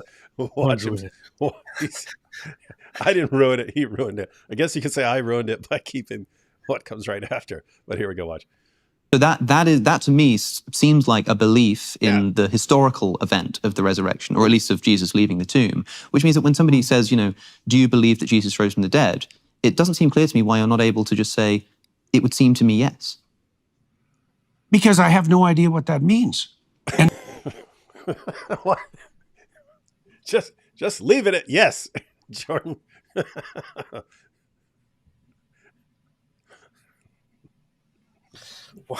Why? Why do we have to do this? Isn't that funny though? So Cosmic spent the entire first 20-some minutes trying to get him to just yes or no. The guy walk out. He finally says yes. And then Cosmic's, why don't you just say that? Why don't you just say that? When someone says, hey, do you believe Jesus rose from the dead? Say, yeah, I think you did. I think if you put a camera there, a guy actually walked out of the tomb. Why don't you just say that? I have no idea what it means. Wait. Yeah, you do. Yeah, you do. You might not understand how it works. You might not understand how it works. But if you believe he actually walked, he was dead, and then he walked out of the tomb, and that a camera would have caught it, sounds like you actually believe in the resurrection of Jesus as a historical event. But then, it happened. He walked out of the tomb. So I believe it. I think it really happened. I don't know what it means. Well, it's kind of like just granting that kind of. Let me break it down. Jordan, that's what a Christian means when he asks you, do you believe that Jesus rose from the dead? He's not asking if you understand it or if you can fully comprehend all the ramifications or how the supernatural interacted with the net.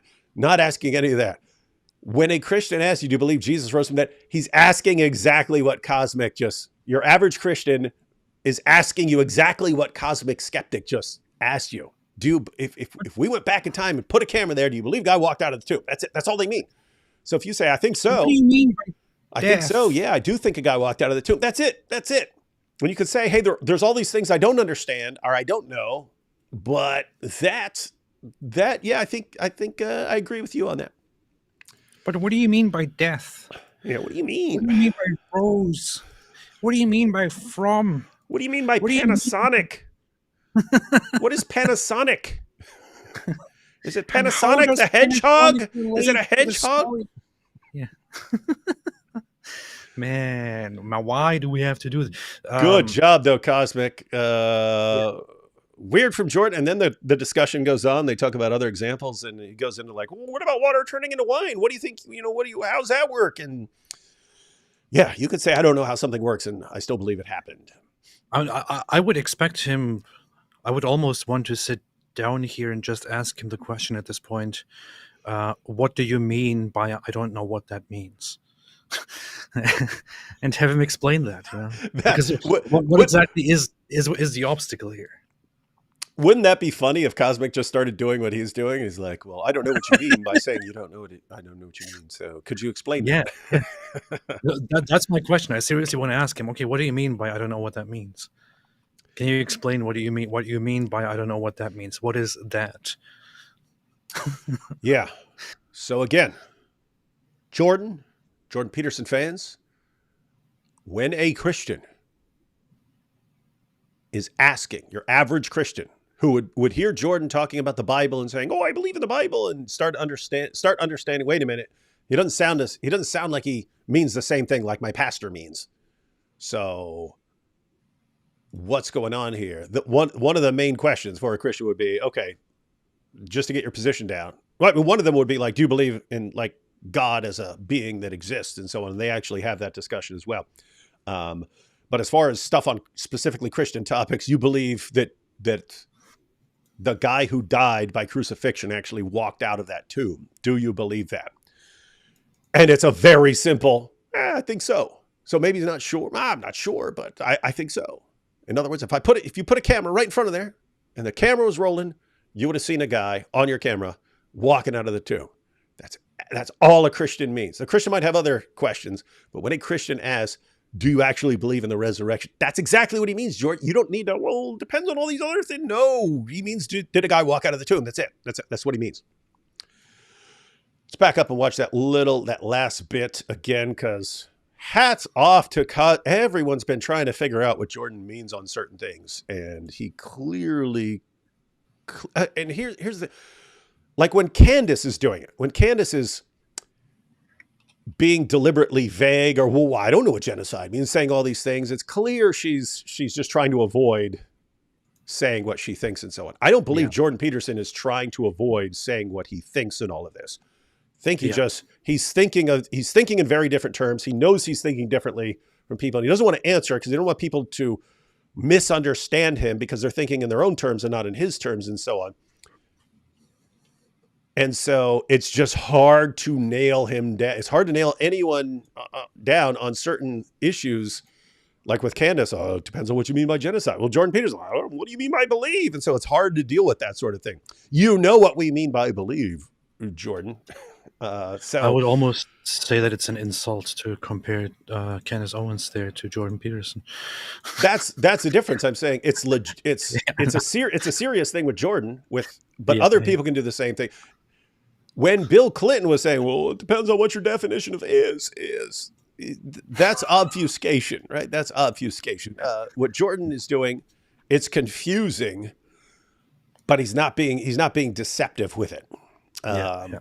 But hats off to Cosmic. There was a point where I actually did believe that Jordan Peterson might just be so might not be wanting to give a proper answer to it because he doesn't really believe it, and he doesn't want to openly state that, and doesn't want to lose a fan base, right? Yes, I did think that at some point. I don't think that any longer. I don't think that that's actually true. I think that he genuinely simply has a completely different way of looking at it, and is doesn't want to look at it from the same level as all us simpletons. Yeah, and when Jordan's doing his lecture series on Genesis and all these, you get the impression that he believes in these things as like accumulated wisdom of people interacting with the transcendent, and of course it's true. Of course, it's a true record of people's interactions with the transcendent and so on. So do I believe this? Of course I believe this. Of course I believe this is true. That's not the same thing like your average Christian or Christian pastor or something like that is asking when he says, do you believe it's true? So I understand him wanting to make those distinctions. But you'd have to wonder, since he's doing his presentation along the lines of what AP was just pointing out, when he's doing all these presentations and he gets all these, Christian viewers, wow, he's really going into lots of depth in these Genesis lectures and then Exodus and so on. And he's doing all this awesome stuff. And then you say, hey, do you actually believe this stuff? And well, it depends on what you mean by believe. You could start to wonder, is he just saying that because he doesn't want to say what he really thinks, because he doesn't want to upset the Christian fan base and so on? And AP and I are on the same page in that we do not think he's just trying to avoid offending people or trying to avoid losing a fan base. He is just thinking about this in different ways and wants to be careful in not conveying the wrong perspective. But Cosmic got him to say it. Here it goes. I hate to be sort of pedantic here. It seems pedantic, but do you? Because again, guys, this followed a long series of Cosmic trying to pin him down on these issues. I hate to be pedantic, but let me try one more thing. Here we go. You believe that these are things that happened, such that that's a strange thing. I know you don't like that. Let me put it this way: if I went back in time with a Panasonic video camera and put that camera in front of the tomb of Joseph of Arimathea, would the little LCD screen show a man walk out of that tomb? I would suspect yes. So that to me seems like a belief in the historical event of the resurrection, or at least of Jesus leaving the tomb, which means that when somebody says, do you believe that Jesus rose from the dead? It doesn't seem clear to me why you're not able to just say, it would seem to me yes. Just say it. Because I have no idea what that means. No, not that. And neither did the people who saw it. Okay. In other Neither words, did saw it. meaning there's still lots to figure out and still really, really confusing. What are the implications? How does all this work? Tons of things that you don't understand about all of this. But again, Jordan, when a Christian says, do you believe in Jesus' resurrection? You just answered it. There's no need. You could say, hey, you could add on and say, hey, there's all these things I don't understand. But if you're saying, I think a guy walked out of that tomb, that's exactly what they're asking you. That's it. In other words, I'm trying to make the point that there's this communication gulf with Jordan Peterson in that he's using words in different ways and thinking in different ways. And so it can be difficult for him to communicate with a person who's thinking in very different terms. But once you understand exactly what the other person is asking, you can answer in that person's terms. So once you find out, oh, all this Christian means is, do I think that the guy who was put in that tomb walked out of it? I suspect yes. That's it. And that would be sufficient, right? I mean, you wouldn't have to figure out what the nature of it is, why it happened, and all of that. If you simply affirmed that Jesus was indeed crucified, and that that as it is told later on, he actually walked out of that tomb and was actually alive after being confirmed dead, that would mean that he is acknowledging and affirming what people believe. So he believes in the actual narrative. You don't have to necessarily go and figure out what death means and what resurrection means and what this means and what that means. That would be deeper, but also trivial to the actual discussion at hand, right? Or do you think that his confusion about what it means to die and rise from the dead is so significant that he actually has a valid point in not answering this question directly? What do you think? Again, there can be all sorts of clarifications and all sorts of, hey, on these other issues, I don't know, or I may disagree with you. That Christian just means, do you think a guy walked out of the tomb? That's it. So you could say, yeah, I think so. Everything else I don't understand. I don't understand it. I'm looking at everything from a psychological perspective. I don't know. But that I agree on. So it would be interesting to come up with like a list. I agree with you, Christians, on this. And I mean the same thing that you think I mean. Just come up with that list, right? A list. Here are all the things that I agree with you on. And when I say I agree with you on, I mean them in the same sense you mean them. But here are all these things where I don't know, and I don't know what I'm talking about, and I don't know what this thing means, and I don't understand how this works, and I don't understand the implications of this and that. And a lot of this stuff I'm thinking of from a psychological perspective. But here are these 7 things I agree with you, and I mean the same thing you mean. Because the issue is, as it seems right now, when he stops here, so when he says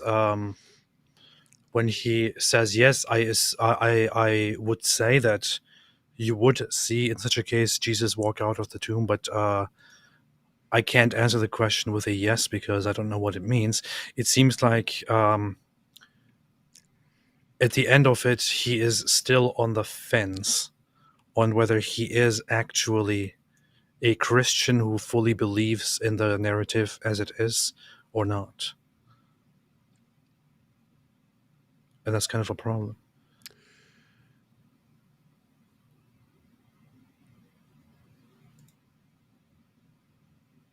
Yeah, I mean,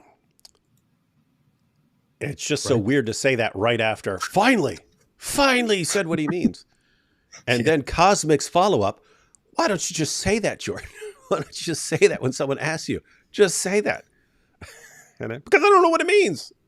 I don't know. Yeah, I don't know. Anyway, well, Jordan is on a trajectory. If the trajectory continues as it is, we'll be hearing more from him in time. Inshallah soon. All right, so we're going to check out some other videos. Those are the clips I wanted to cover. I basically, again, watched the first close to half or something like that. Those were the points I wanted to cover. There may be things from the rest of it that are interesting. Links in the description box to anyone who wants to watch the entire thing. Those are the points I wanted to cover. And now we're going to watch a couple of videos from some people who wanted us to check out their videos. And so they can prepare to be humiliated. Take some super chats first. Stephen, Logic the Gathering, has beef with David. He did a 5-hour video with another atheist, calling up atheist scholars and getting... He's calling up scholars?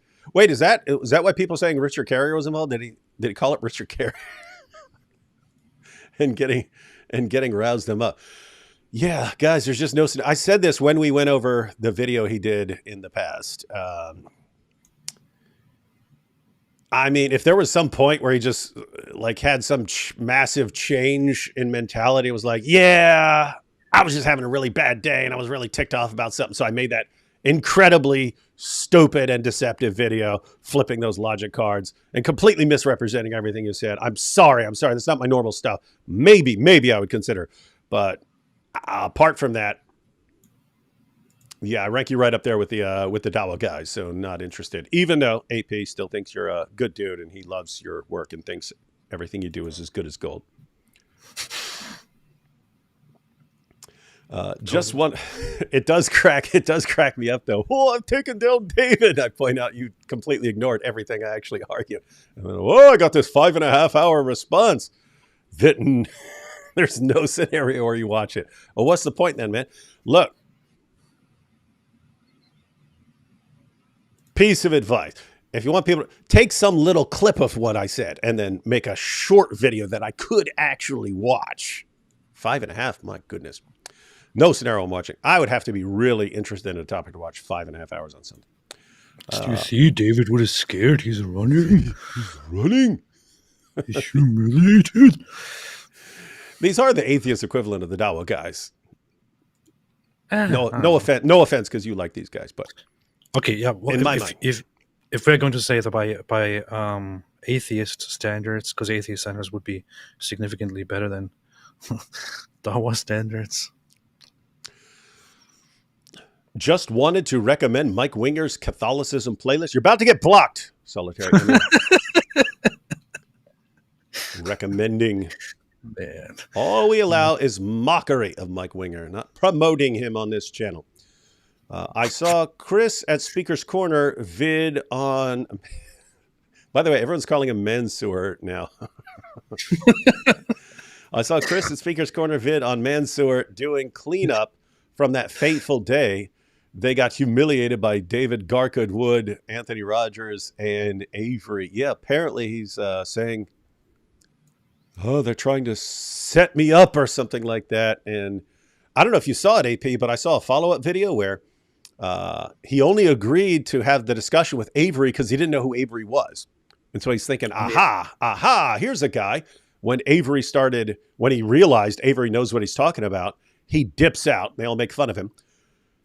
And then he ignored some other Christians trying to have a discussion with him. And then he went and had a talk with a random woman on the other side of the park. So he ran to the other side of the park, and then he starts giving dawah to some woman over there. But then Avery goes and tracks him down and calls him out for it. He's like, wait, we were trying to have a debate, you ran. This guy's trying to have a debate, you ran. And you go to the opposite side of the park and start presenting your argument to someone who, like, how can they make it any clearer? They're looking for ignorance. They're looking for people who have no clue what they're talking about. That's the only place that's the only area where they want to interact anymore.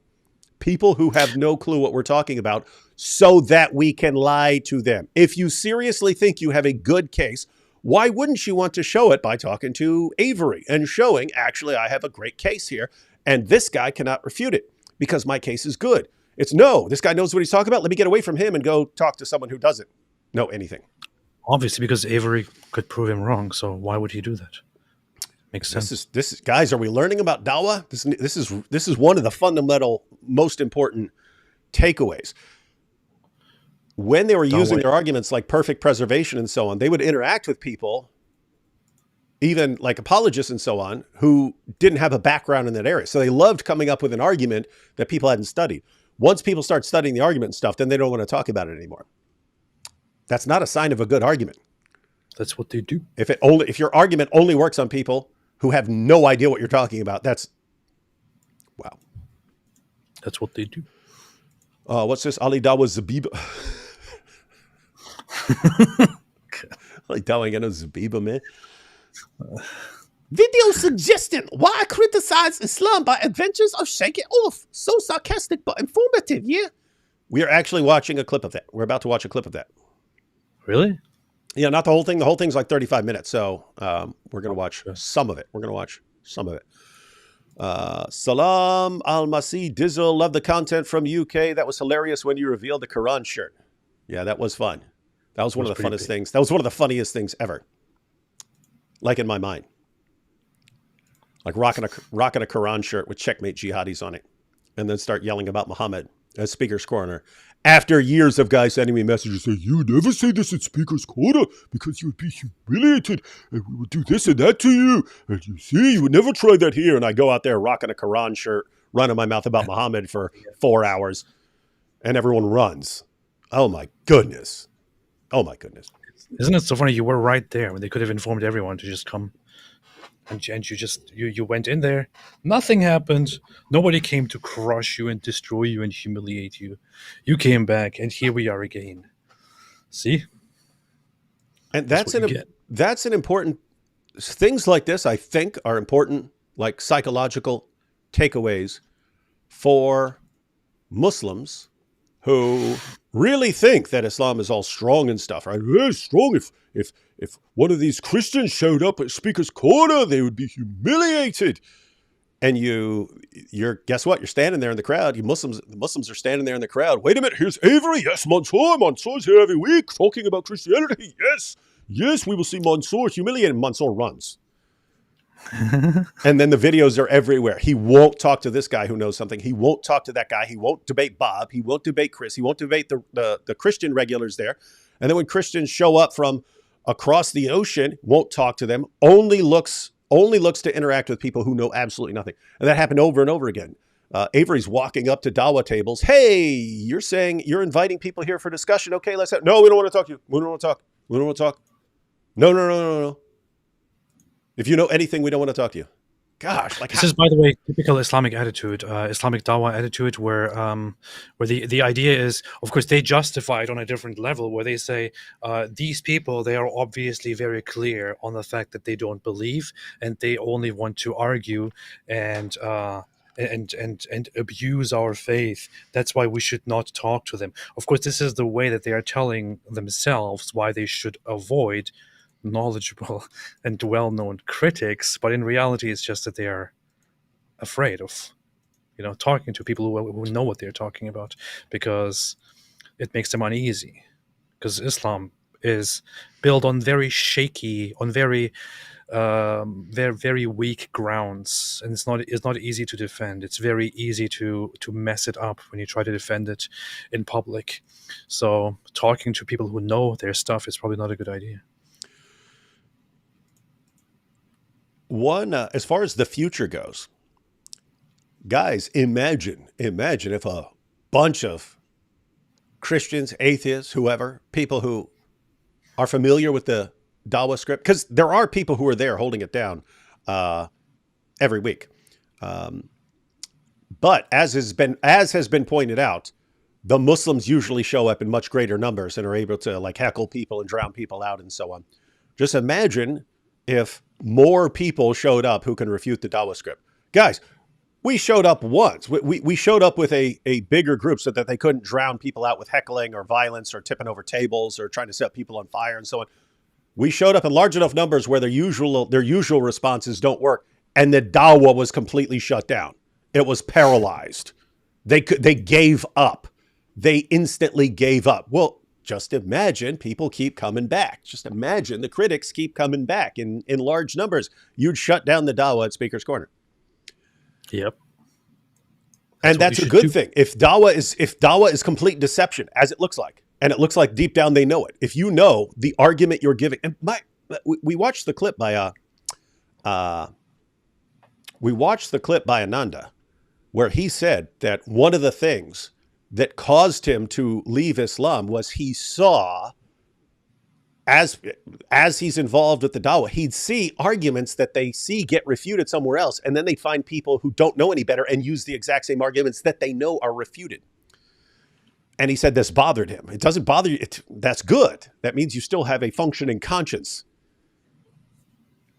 For the regular Dawa guys, they know. They will sit there and they know, hey, this perfect preservation argument is total garbage. If they find a person who doesn't know anything about the Quran, they'll, oh yes, and only one Quran is miraculously preserved. You see what they did with Sneeko? Do the Dawa guys now even acknowledge, if you ask them, that there are different Qurans and so on? Yeah, what do they tell Sneeko? Complete opposite. Why? They still do it. They're liars. They're compulsive liars. That's the sort of thing that you need to shut down. I don't mean physically. I mean show up, and every time they bring up one of their stupid arguments, you respond to it. They will give up. They will say, we cannot give this argument on this entire corner, because wherever we try, there's someone who can expose the lie. We can't. There's no little corner at Speaker's Corner where we can go and deceive some gullible person, because the moment we try, someone shows up and says, that's a lie. Would change the world. Would change the world. AP, I like the way things are going. The trajectory continues as it is. All you negative Nellies out there, oh, let's go hide in a bunker. It's over. It's too late. Stop it. It's going in a good direction. Look at that. Yeah, in your face. In your face, negative Nellies. AP is an optimist pessimist now. Idiots. Yeah, a bunch of pessimist losers. Get some help. Yeah.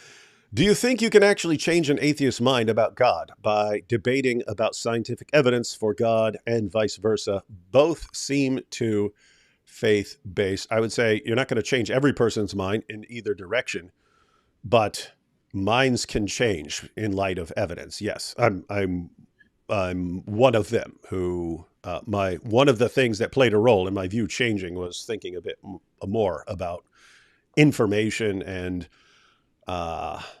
information content in like DNA and the parts of cells and so on, thinking that this is not something I can say anymore, just happened or something like that. So that does happen.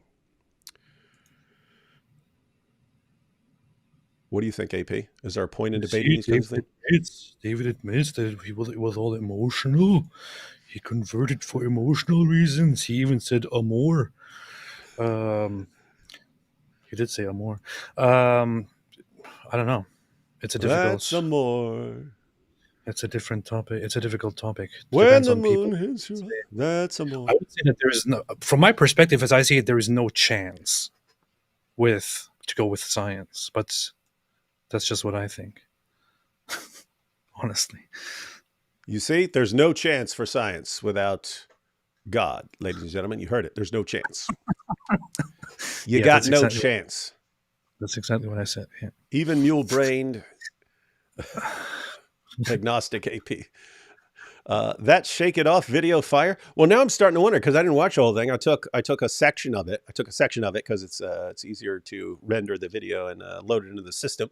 But now people are saying the whole thing is fire. I don't know. Maybe we. Oh, earlier from Issa. Here's Issa when AP couldn't even remember his name. My brain's been fried. Like literally, I was telling AP beforehand. Air conditioner died yesterday, and it ended up being almost 90 degrees inside the entire day. When I was live for like what 6 or 7 hours or something yesterday, and it was like that the day before too. So my brain was like, I mean, literally fried. I woke up horrible headache, dehydrated, and so on. Got it fixed today, but man, it was bad. It was bad. Good. It's based. Hey, Issa, I seen you email me. I haven't checked it out, but if you want to have a discussion on a topic, pick a topic, let me know. We like Issa. He's one of the guys who doesn't want to chop our heads off. My wife is from the Philippines and says there's a group called KKK National Group. They were against the Spanish back in the day. You see, Sneeko was going to the Philippines. Yes, David Duke, the Grand Wizard of the Philippine Well, you know what's funny? Somebody apparently interviewed David Duke or briefly asked him questions because he was at the event. He was at the at Nick Fuentes' event, which got canceled. In that short, very little interview, he says that he supports Nick Fuentes and sees him as a good fighter against Wow. the Jewish supremacy.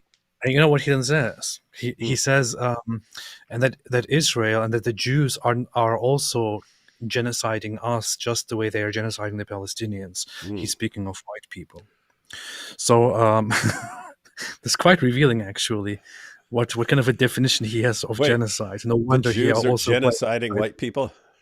yeah, he says that the Jews are, with the Jewish supremacy, they are currently genociding us white people, just like they're genociding the Palestinians. Don't So don't lots of Muslims say that the Jews are all just white people? yeah, yeah. But this explains the like this guy's definition of genocide and why he can easily describe what is happening in the current war as genocide, because it's very vague, you know. It's pretty vague. So, Yeah, I'm sure Candace will have him on pretty soon. Candace. One of the person who's been canceled because of Jewish supremacy, David Duke.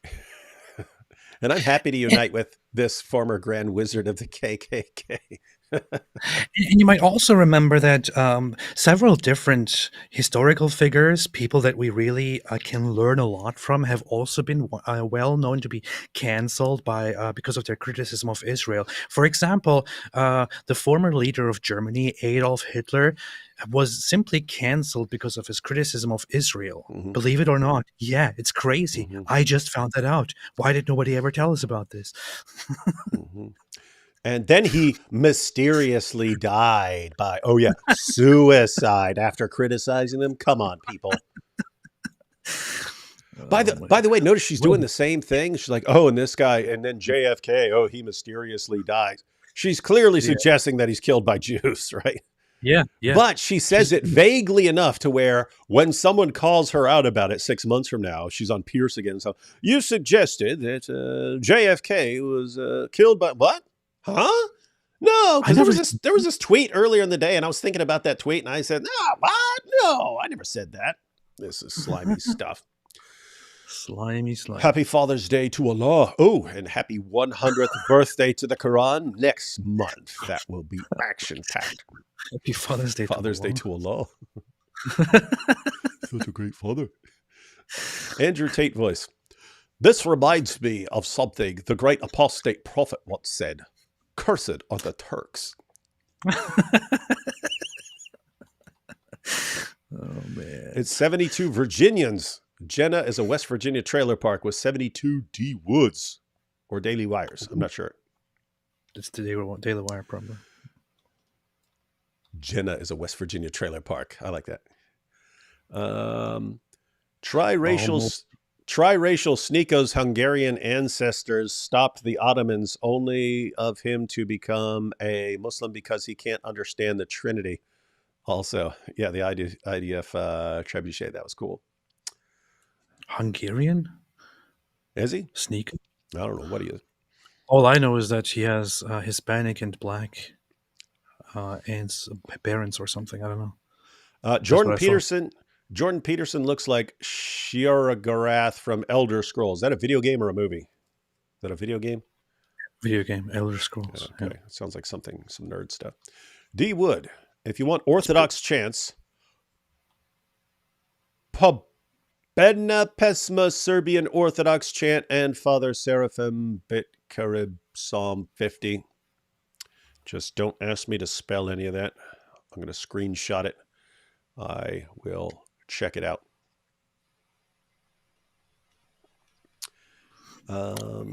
You were actually wrong about what Candace would say if she was asked about those words.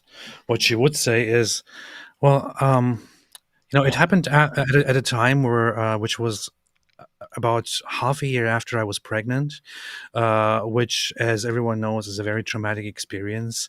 And it also reminded me of my grandfather, who, lived in segregation, and he was also pregnant. And he knows exactly how it is to be pregnant and to have trauma from pregnancy. That's probably what she would say. You forgot your script, man. Yeah. I just wonder how many people's like view of her is plummeting as they see this, right? When someone says I something see is, a lot of responses from people who say, she really fell off. I used to like her and stuff. yeah, and See, so it's weird because like lots of people's opinion of her is dropping, but she's getting all these new fans. So like in her mind, ooh, I've got so much support. I've got so many people like cheering me on. And it's kind of the wrong people. It's the wrong people cheering you on. David, what is your opinion on the Filioque? Don't really have one. Don't really have one. I know you have a big division, a big rift over that, but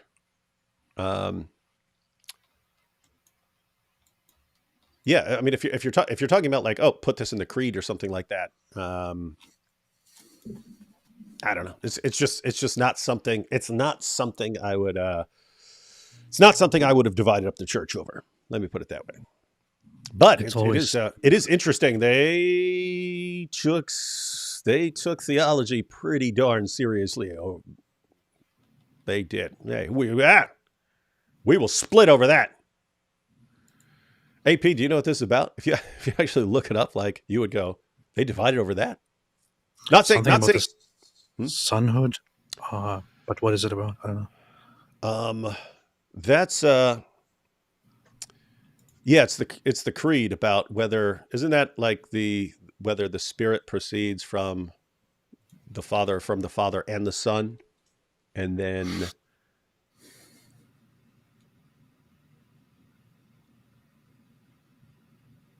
yeah. So I would have studied this like in 1998 or 1999. But it's one of those issues where I was like, read about it. I would read about it and go, you guys divided over that? I'm not interested.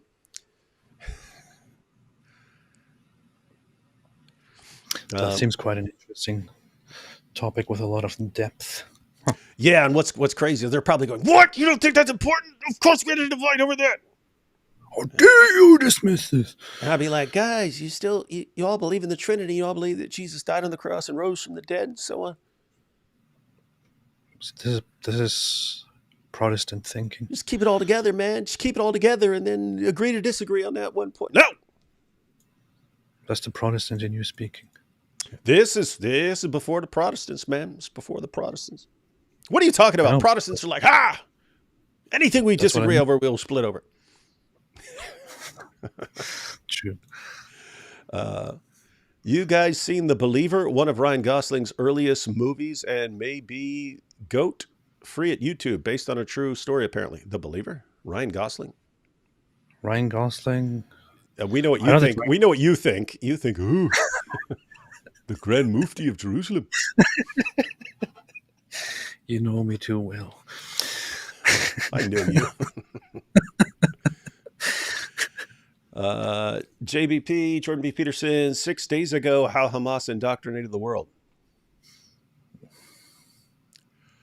Oh, is that a tweet or something he posted 6 days ago about how Hamas indoctrinated the world? I do like how all the Dawa bridges have broken down. I took drugs and concluded that D. Wood is actually Momo reincarnated. Why doesn't everyone conclude what I conclude? Everyone else must be wrong. Awesome parody of malarkey. In your face, malarkey.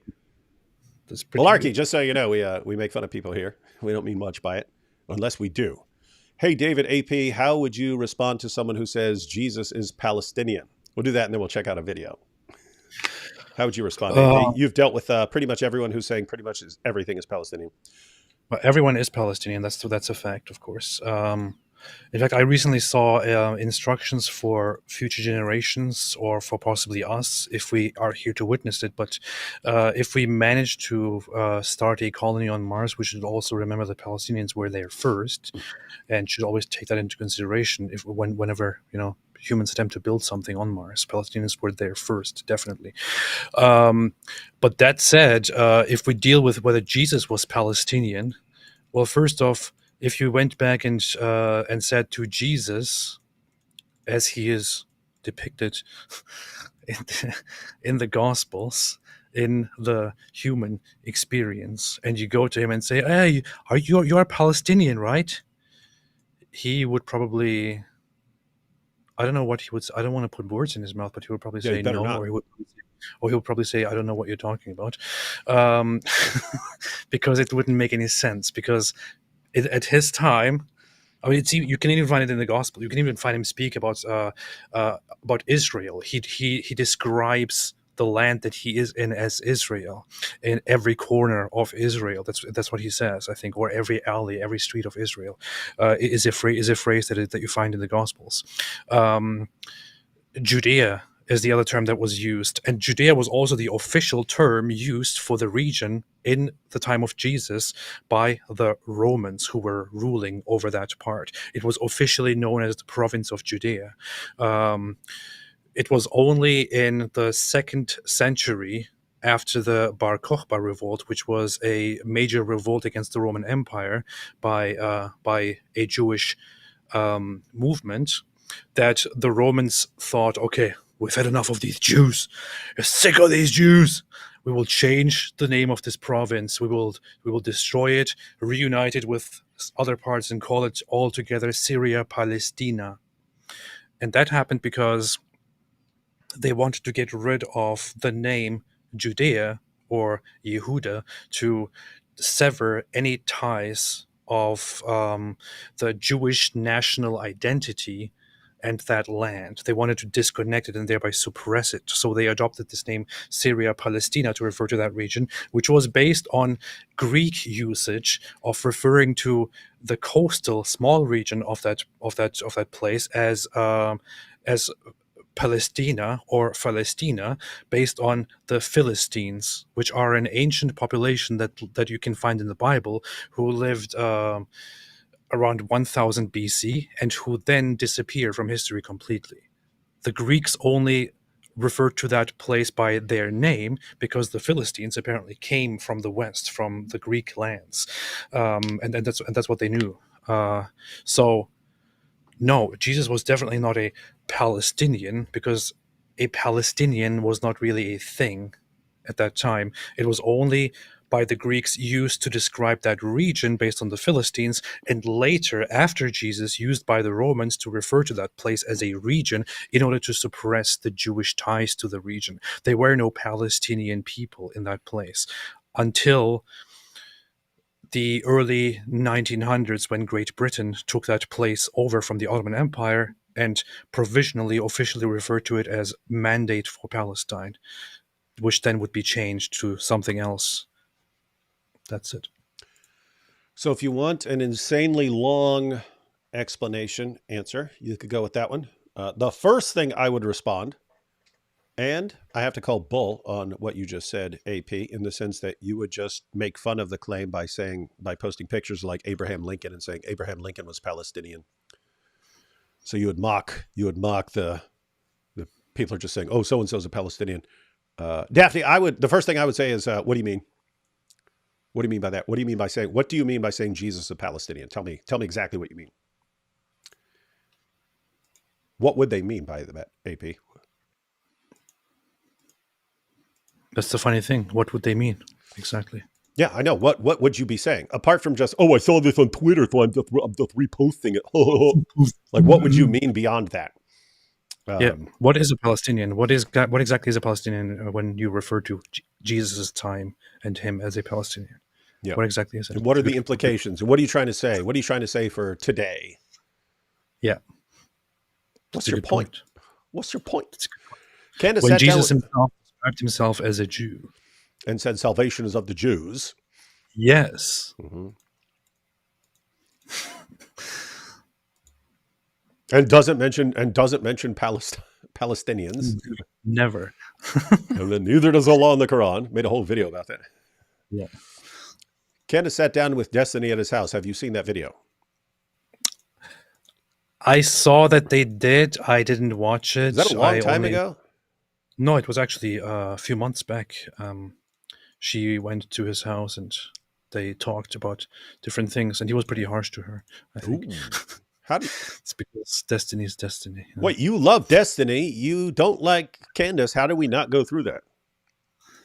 Because it was probably I think it was mostly about topics that I don't really okay. care about. That makes sense. So, yeah. Dr. Habermas, that's Gary Habermas, said that people online that don't believe in Jesus, that don't believe Jesus was a historical figure, are in their mom's basement posting on the internet. That's true. That's like indisputably true. That's what they do. The truth about the Kaaba has 1.8 million views. You're famous. Is that you? Oh yeah, that's my most watched video, and I don't know if I'm supposed to feel good about that or bad about it. I always cringe thinking about that because there are times where you sit down and you think about a topic and you prepare lengthily this topic and think this is going to be great, this is going to be fantastic, and write and put it out there, and it doesn't get many views, And then you one day sit down and think, okay, I need to make a video. What should I do? Okay, yeah, let me talk about the Kaaba. Okay, I'll sit down and make a light-hearted video about the Kaaba, and then suddenly what happens? 1.8 million views. That's the most watched video of the channel. Why? Or you just what was that one? You're ripping up a Quran or something like that. You got a million views. Yes. Isn't that crazy?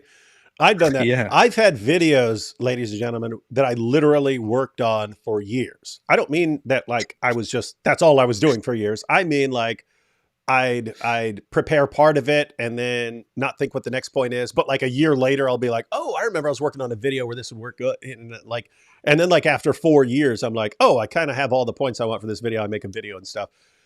But then I'd make another video where I'm like on the train home, back to the Bronx from Manhattan. I'm like, I haven't made a video in 3 days. What am I going to do? Let me jot one down. And then it gets like 1.8 million views or something like that.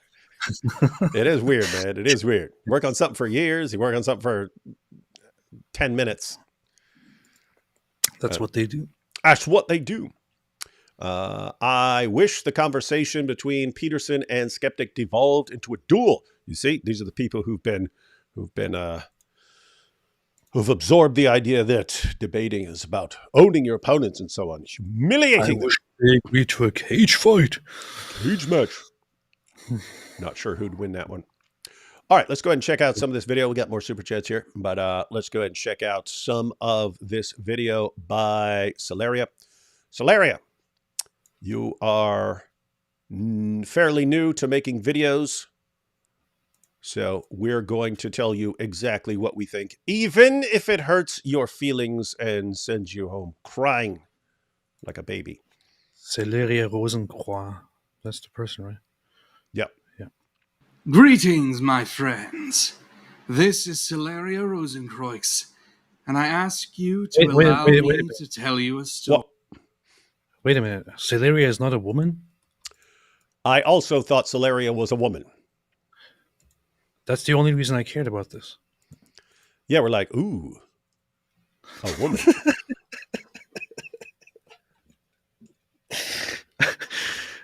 Continue.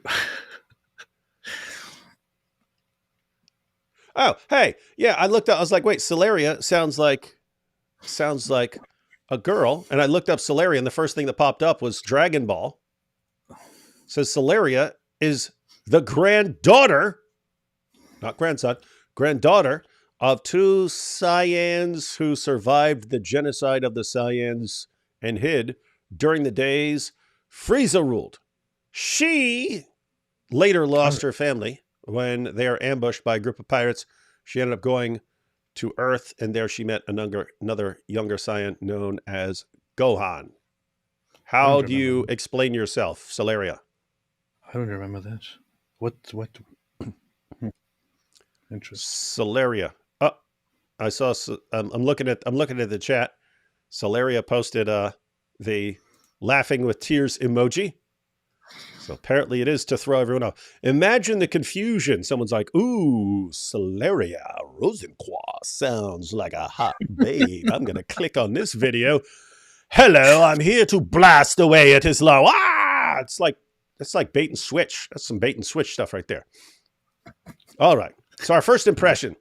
We feel like we were duped. We thought we were about to watch a video by a hot babe in a bikini, trash talking Islam. And it's not what we got at all. What? Yeah. Of course, we're joking. We both knew right before the video, before this. Yeah, I said it right beforehand. Yeah. Uh, Yeah, I said before we got to go live, I was like, hey, I went over to the channel. Thought it was a girl.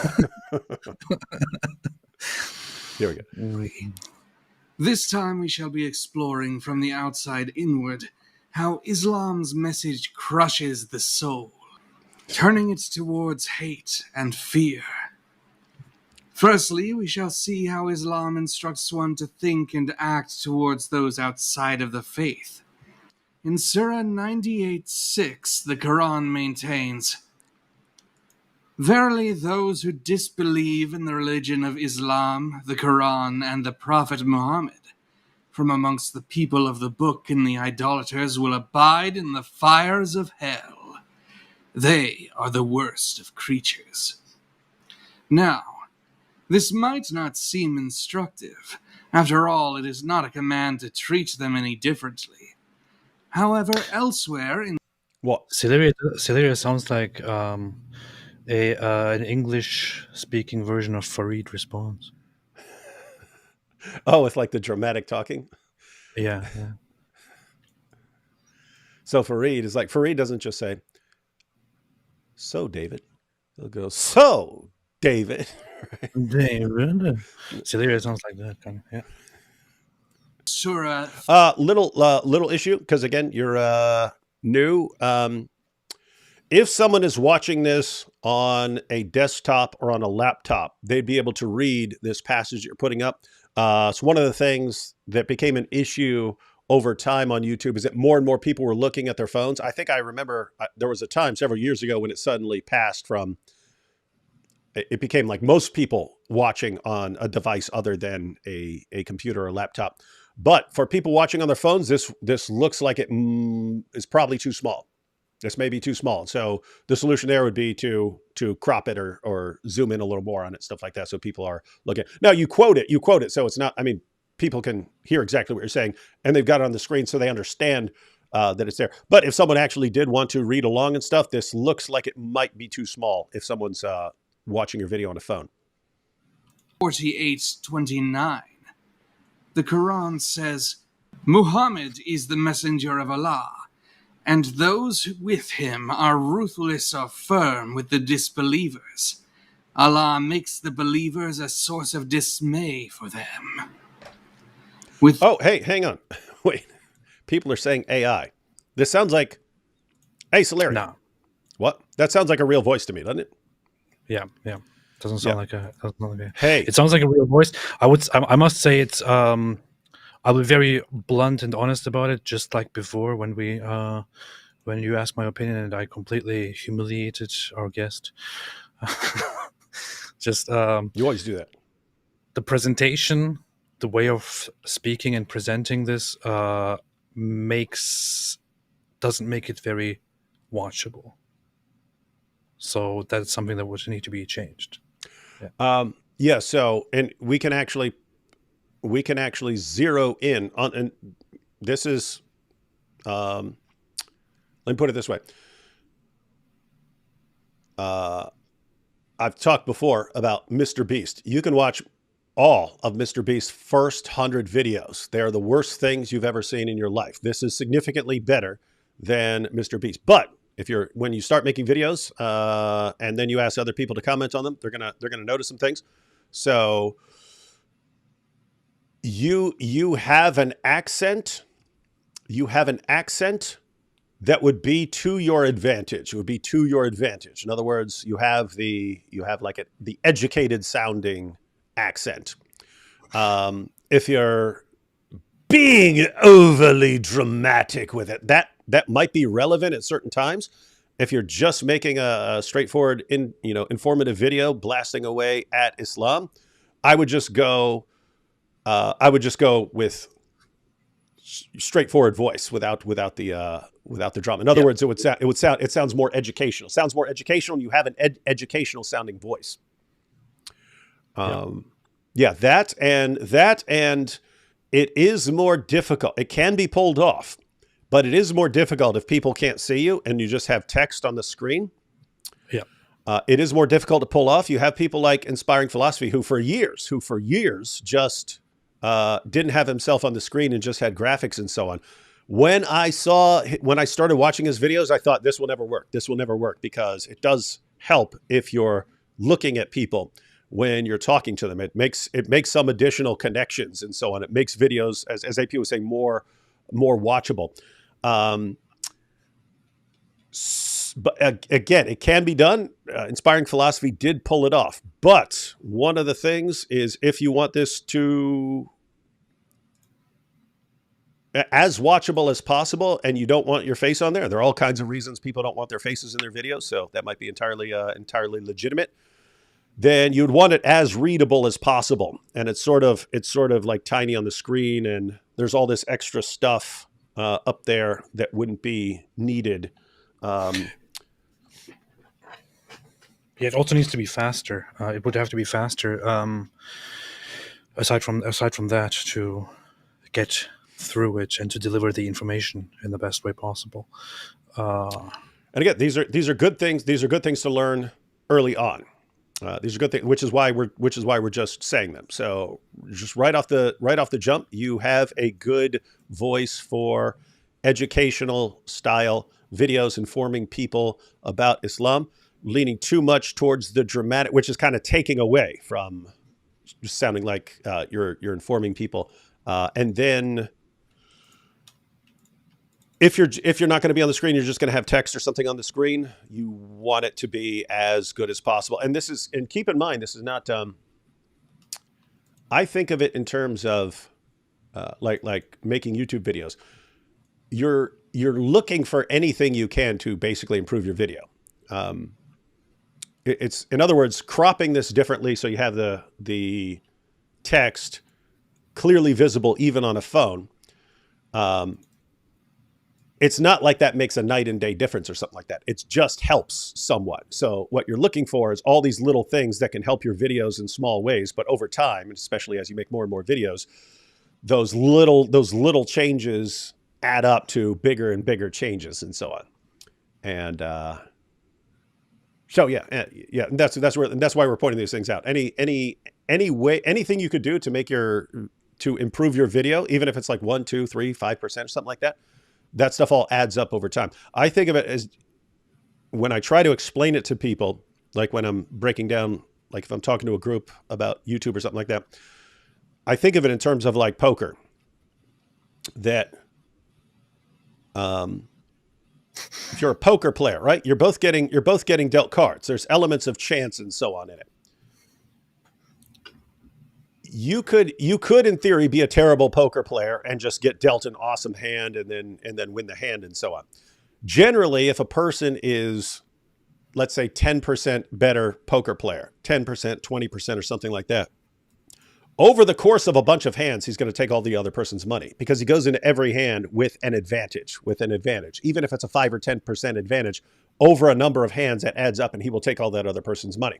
So what you're looking for is, you've got a video's popping up as a suggested video or something like that, or someone shares a link or something like that.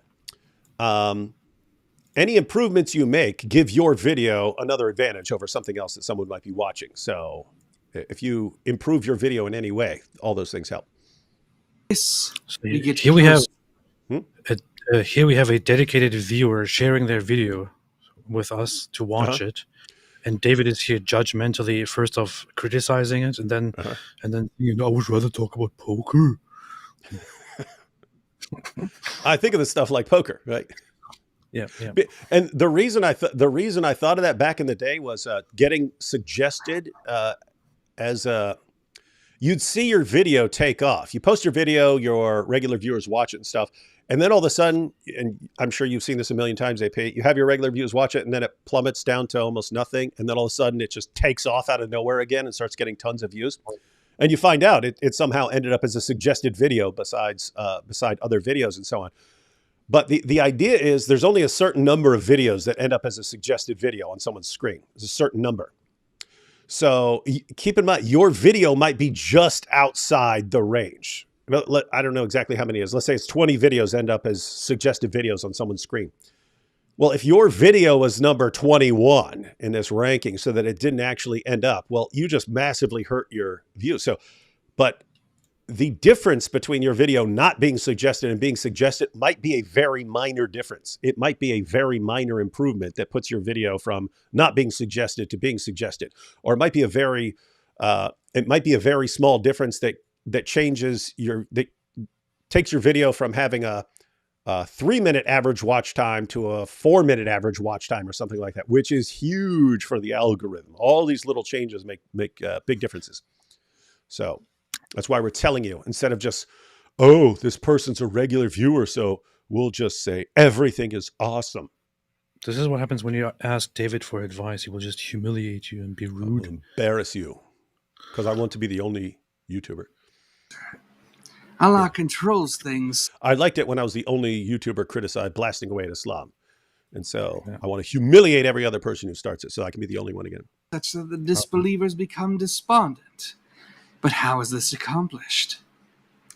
Surah 9:29 makes this clear. It commands all Muslims, fight against those who do not believe in Allah in the last day, who do not make haram what Allah and His Messenger have made haram, who do not follow the religion of truth, even though they have been given the scripture. Do this until they pay the jizya with willing submission and have been completely subjugated. And notice, even after they are subdued and forced to pay the protection money, there is a strong implication that the believers of Islam ought to still be a source of dismay to them. After all, they have not chosen to follow Islam despite being given every opportunity. And they are the worst of creatures, destined to burn up in hellfire if they remain stubborn on that front. Now, one could object that 488 suggests Allah doesn't want... I think we actually got the gist, right? Yep. We have the gist of this? Yep. Okay. So information-wise, looks like good information. It's similar to the information we always want to share. So information-wise, looks like you're totally in the right direction. You need to figure out something. If you're not going to appear in your videos, you need to figure out how to make things better visually. I think cropping differently would help, but maybe something else, maybe some graphics or something like that at certain points. And you could go to sites where you can download graphics and so on, images and so on. You might want some of those sometime. And again, you have a good voice for narrating sources, but the added drama sort of takes away from the. Again, I can't speak for everyone else. To Americans, there's an educated sounding British. There are stupid sounding British accents, but there's educated sounding accents that make you actually sound. You automatically sound like very intelligent, and I need to listen to this person, and so on. So there's, yeah. So I would focus on those two things. Make another video and take those into account, and see how the changes work. Any feedback, AP? Yeah, I would say so. Of course, the information is good because it is information that is important. It needs to be. Wait, what the heck? Celeria says I'm an American.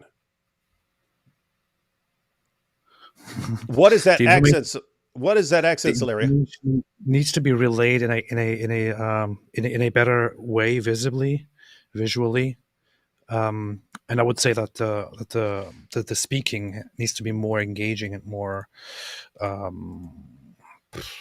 don't know what you would call it, but something that actually attracts attention and keeps people going, because this would be too slow for my taste. I would not watch this video, honestly, but I would not watch most videos because I'm not very patient with videos unless I find them very interesting, to be very honest. But it could be delivered in a better way, although the information here is useful and accurate. People are calling it the posh accent. I'm seriously Solaria. Where's that accent coming from? In other words, From the are you a video. British person who's an American in the sense that you moved to America, or are you actually faking that accent?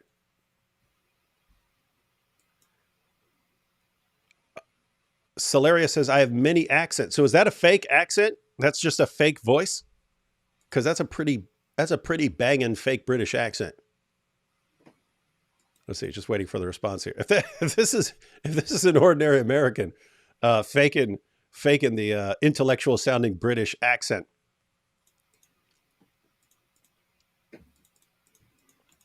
And Black Angel said, speak faster. People these days have the attention span of a goldfish. I didn't have an issue with the speaking rate and so on, but yeah, there is the issue of you're in competition. If you're making a YouTube video, you're basically competing with everyone else. Your video is in competition with everyone else's videos, and other people are making videos along the same topics and so on.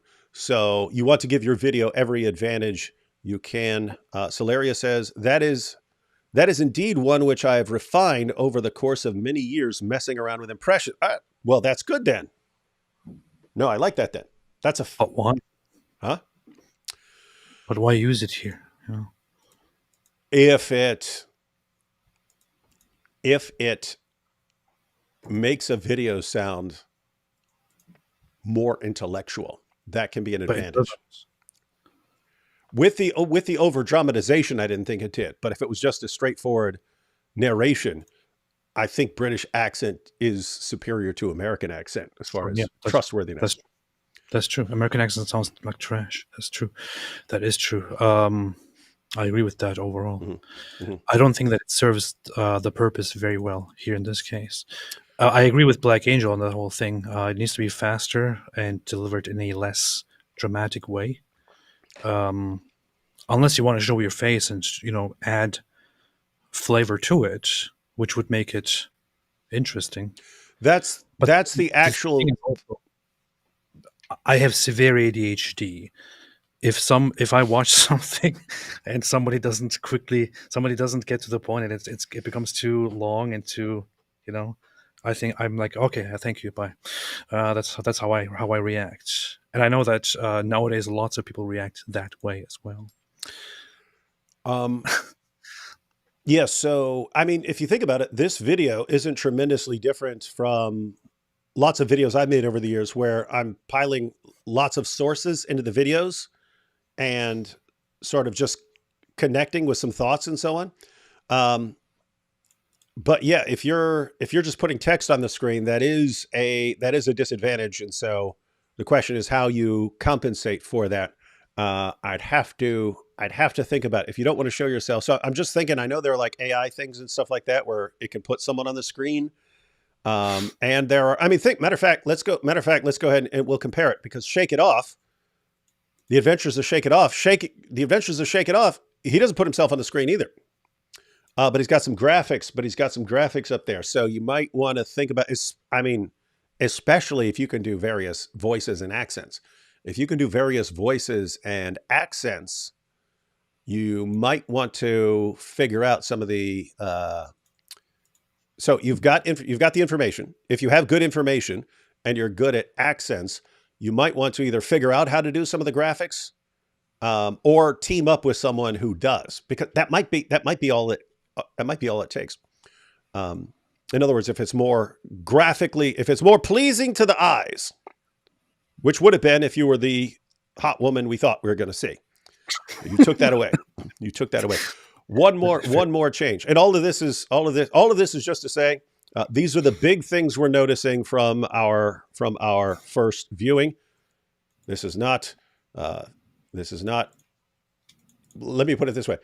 We could look at any YouTuber that you want, or any of us. We could look at some of our early videos and we'd be going, oh no, that's wrong. Oh, should have fixed that. Oh, that needs help. Oh, this needs to be improved, because you learn over time. So we're just focusing on some of the big issues that we're noticing. There's one more issue. When I went to your channel, you had a mixture of videos exposing Islam and you doing Pink Floyd covers. Get those Pink Floyd covers off there. That's devastating to your channel. Why? That's called channel confusion. And that is massive channel confusion. There's some channel confusion in the sense that if I post Christian apologetics videos and polemics against Islam videos, there's a little bit of channel confusion in the sense that someone might watch my testimony video on the train and say, oh, wow, I love this guy. He's really preaching Christianity and stuff. And then, so click on it, subscribe, and then the next video pops up as Koranagami or something like, what? This is horrible. This is evil. I'm not watching this. I hate this guy. And they unsubscribe. The algorithm's picking up on that. Oh, people like one video, but don't like the other. It's way more extreme if you have completely different kinds of content. If you have completely different kinds of content on the exact same channel, then there is no then you don't have a coherent, this is what the channel is about. And what happens there is, let's suppose we share this, suppose we watch some of this video and we share the link to your channel, and then someone clicks on it and they go over to your channel and they watch this, they finish watching the video and they subscribe. Then the algorithm recommends one of your other videos and it's you singing a Pink Floyd song. And they go, what? That's not what I clicked on this for. And they don't watch it. The algorithm picks that up as, oh, a person liked one video and they don't like other stuff that this person makes, and they stop recommending it. So individual viewers who watch something of yours, if they can't figure out what your channel is about, they don't know that the channel is for them. And if you have different kinds of stuff, they're like, oh, I thought I was subscribing for this and I'm getting this. I'm not interested. But the algorithm also can't figure out what your channel's about because it's, oh, this person liked this video and refused to watch that video. So if you want both, then separate them. That's what you do. You make separate channels. If you want to sing or something like that, you put that on this channel. If you want to make video blasting away at Islam, you make it on this channel. Anyway, work with that feedback and then see what you come up with. And Yeah, honestly, when I watched my first videos, I cringed to death. Especially my first video, it was terrible, absolutely terrible, because nobody told me how to do it, and I just thought I'm just gonna do it, and it's terrible. It's terrible to look at right now, but there is potential always. And just so everyone knows, that wasn't the main reasoning, but it was part of the reasoning of why I wasn't bothered about well, back then I was going to delete my old channel, but I deleted most of the content and gave it away. I ended up deleting most of the content and giving it away to Hatun.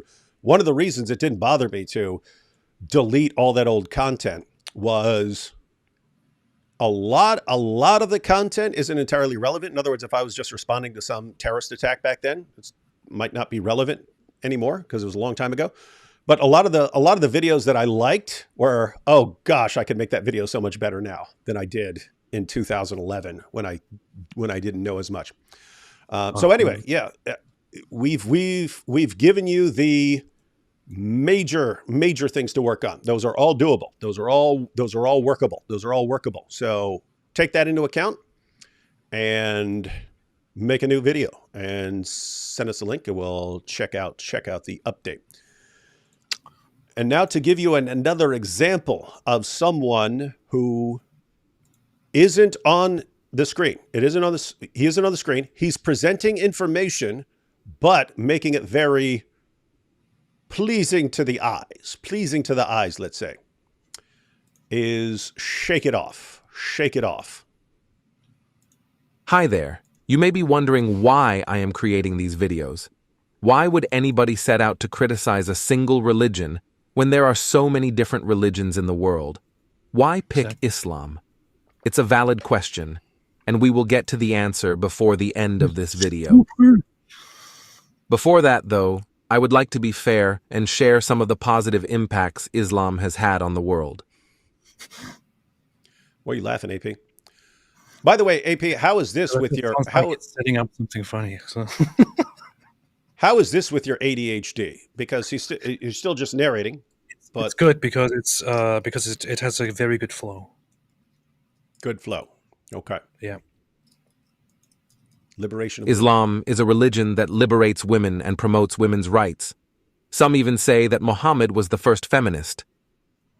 As a woman in Islam, you are privileged enough that your husband is restricted to having only 4 wives.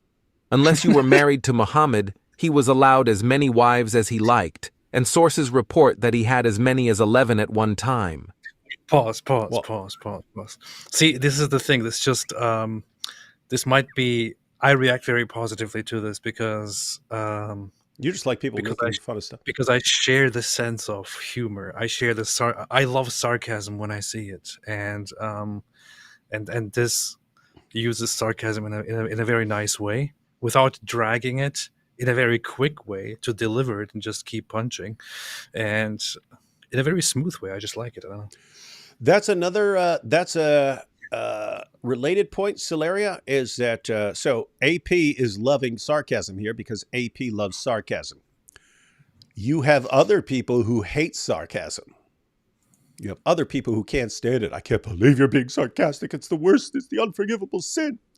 So that's another thing to think about is kind of the tone of your videos and being pretty consistent with it. Being pretty consistent with it because you do have people who just want straightforward information. You have other people who want infotainment. They want to be entertained and stuff. And sarcasm is one of the ways to do that and so on. So you have to figure out planning your target audience. What kind of people are you trying to reach? And then sticking with that and being consistent with that. Because if you're changing tone and you're changing the way you speak and so on, again, it's a kind of channel confusion.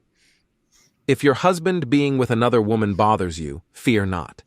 You may not even know of your husband's other relationships, given it's permissible to lie about having another wife to your first wife if you know it will upset her. I like actually it includes the search and then exactly what the video is, so everyone can basically go find this video. So can they lie in the context of, for example, if one says, "I sense that you've got a second wife," can he say, "No, I don't"? Yes, you can. You can say that. You can say that. Yes, I personally believe this is the hadith on the Master. لا يحل الكذب إلا في ثلاث. The Prophet said you can do it. If someone does this, just a little cutaway of a girl, and they get caught, for example, or something happens, or some negative. Or she just asks him, "Where were you last night?" Yeah, but even that he can lie. White lie? It doesn't have to be white. It can be a black lie. Sorry to say. I'm not. By the way, everyone watching, there's a reason this video. There's a reason this video is doing well. So just notice the difference. You could present all of this as you could just say all the same things, but just little cutaways. Little cutaways are adding something. They're adding something that's making AP giggle like a little kid. Yeah. those little things, they add up. If it makes you watch a little bit longer, again, if a watch time goes from 3 minutes to 4 minutes or from 7 minutes to 8 minutes, that's a huge difference for the algorithm. So, yep, these all help. These little tiny things. This idea of a white lie it's a modern day thing that people say. There's in the classical works. Yeah. There's no differentiation there here in the kutub. Jurisprudential, the man can do it. It's up to the man. No woman can take that right away from the man. Okay, it's impossible. So let's get this right, yeah? So that Islamically, any of us can get a secret second wife. Absolutely. Or any man for that matter. Not secret. We can get... Islamically, there is no problem in a man getting...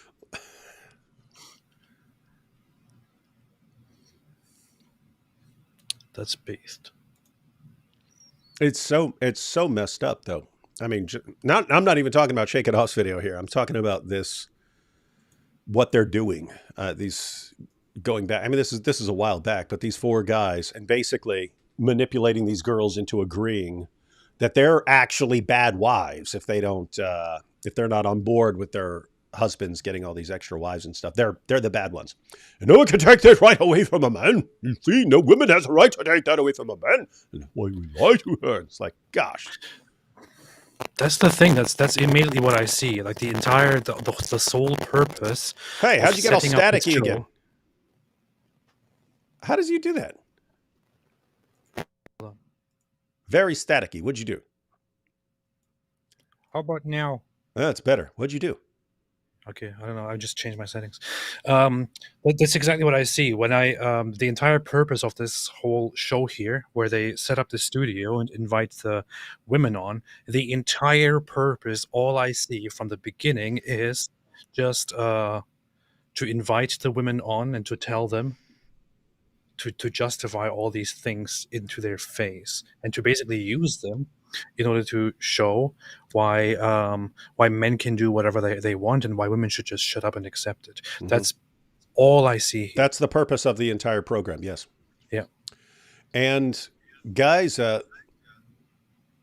when you see something like Ali Dawa having his wife ride on a dry erase board, this all connected. Because he'll say, "Oh, this is her choice. Yeah, it's her choice. She wants to write on the whiteboard. Yeah."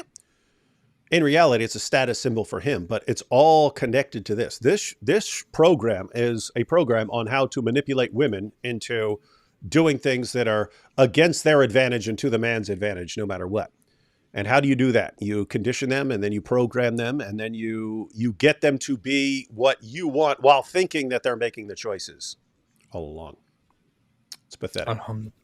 Disgusting stuff. Married to another woman in Misyar without the first wife's knowledge. And there's no khilaf in this. Yeah. There's actually... He keeps doing the same cutaway, and AP keeps giggling every single time. I didn't giggle, I just smirked. You smirked. You were sniggering. Not seen one solitary difference of opinion in any of the 14 generations of Islam. It's not there. Which is? Any scholar saying that, no, a woman needs to know, she needs to tell her, doesn't exist. Yeah, Isn't this screwed up reasoning, by the way? This is Muhammad Hijab saying, think about this. Is it okay to lie to my wife about having extra wives on the side and keeping her in the dark and lying to her? So she says, "Hey, where'd you go? Why are you coming back all sweaty? What you been doing?" "Oh, I just came from the gym." Even though I was actually banging my Dawa buddy's 9-year-old daughter and stuff like that, who's my secret second wife. And why do you think that's okay? Why do you think that's okay to do? Well, I looked through the various scholars. I haven't seen a Muslim scholar ever condemn this. And that means it's okay. That means it's okay. This is what you're dealing with. This is some messed up stuff. If you can't find a Muslim scholar from your school who says that it's wrong, go ahead. It doesn't matter how evil it sounds. And then you're conditioning these women. Oh, well, if a Muslim scholar doesn't say that it's wrong, then okay, who am I to say that it's wrong? And so I just have to agree.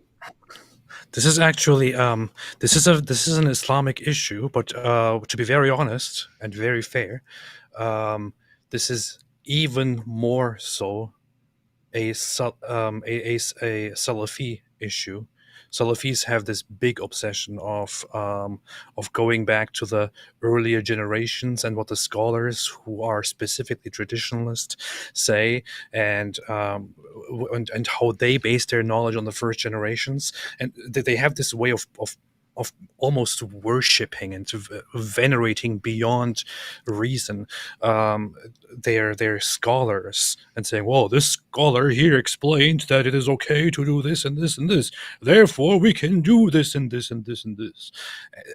It's just such a ridiculous way of operating, and they're doing precisely what the Quran accuses Jews and Christians of doing, which is they're taking their scholars, in this case, as gods, because Allah. Burn.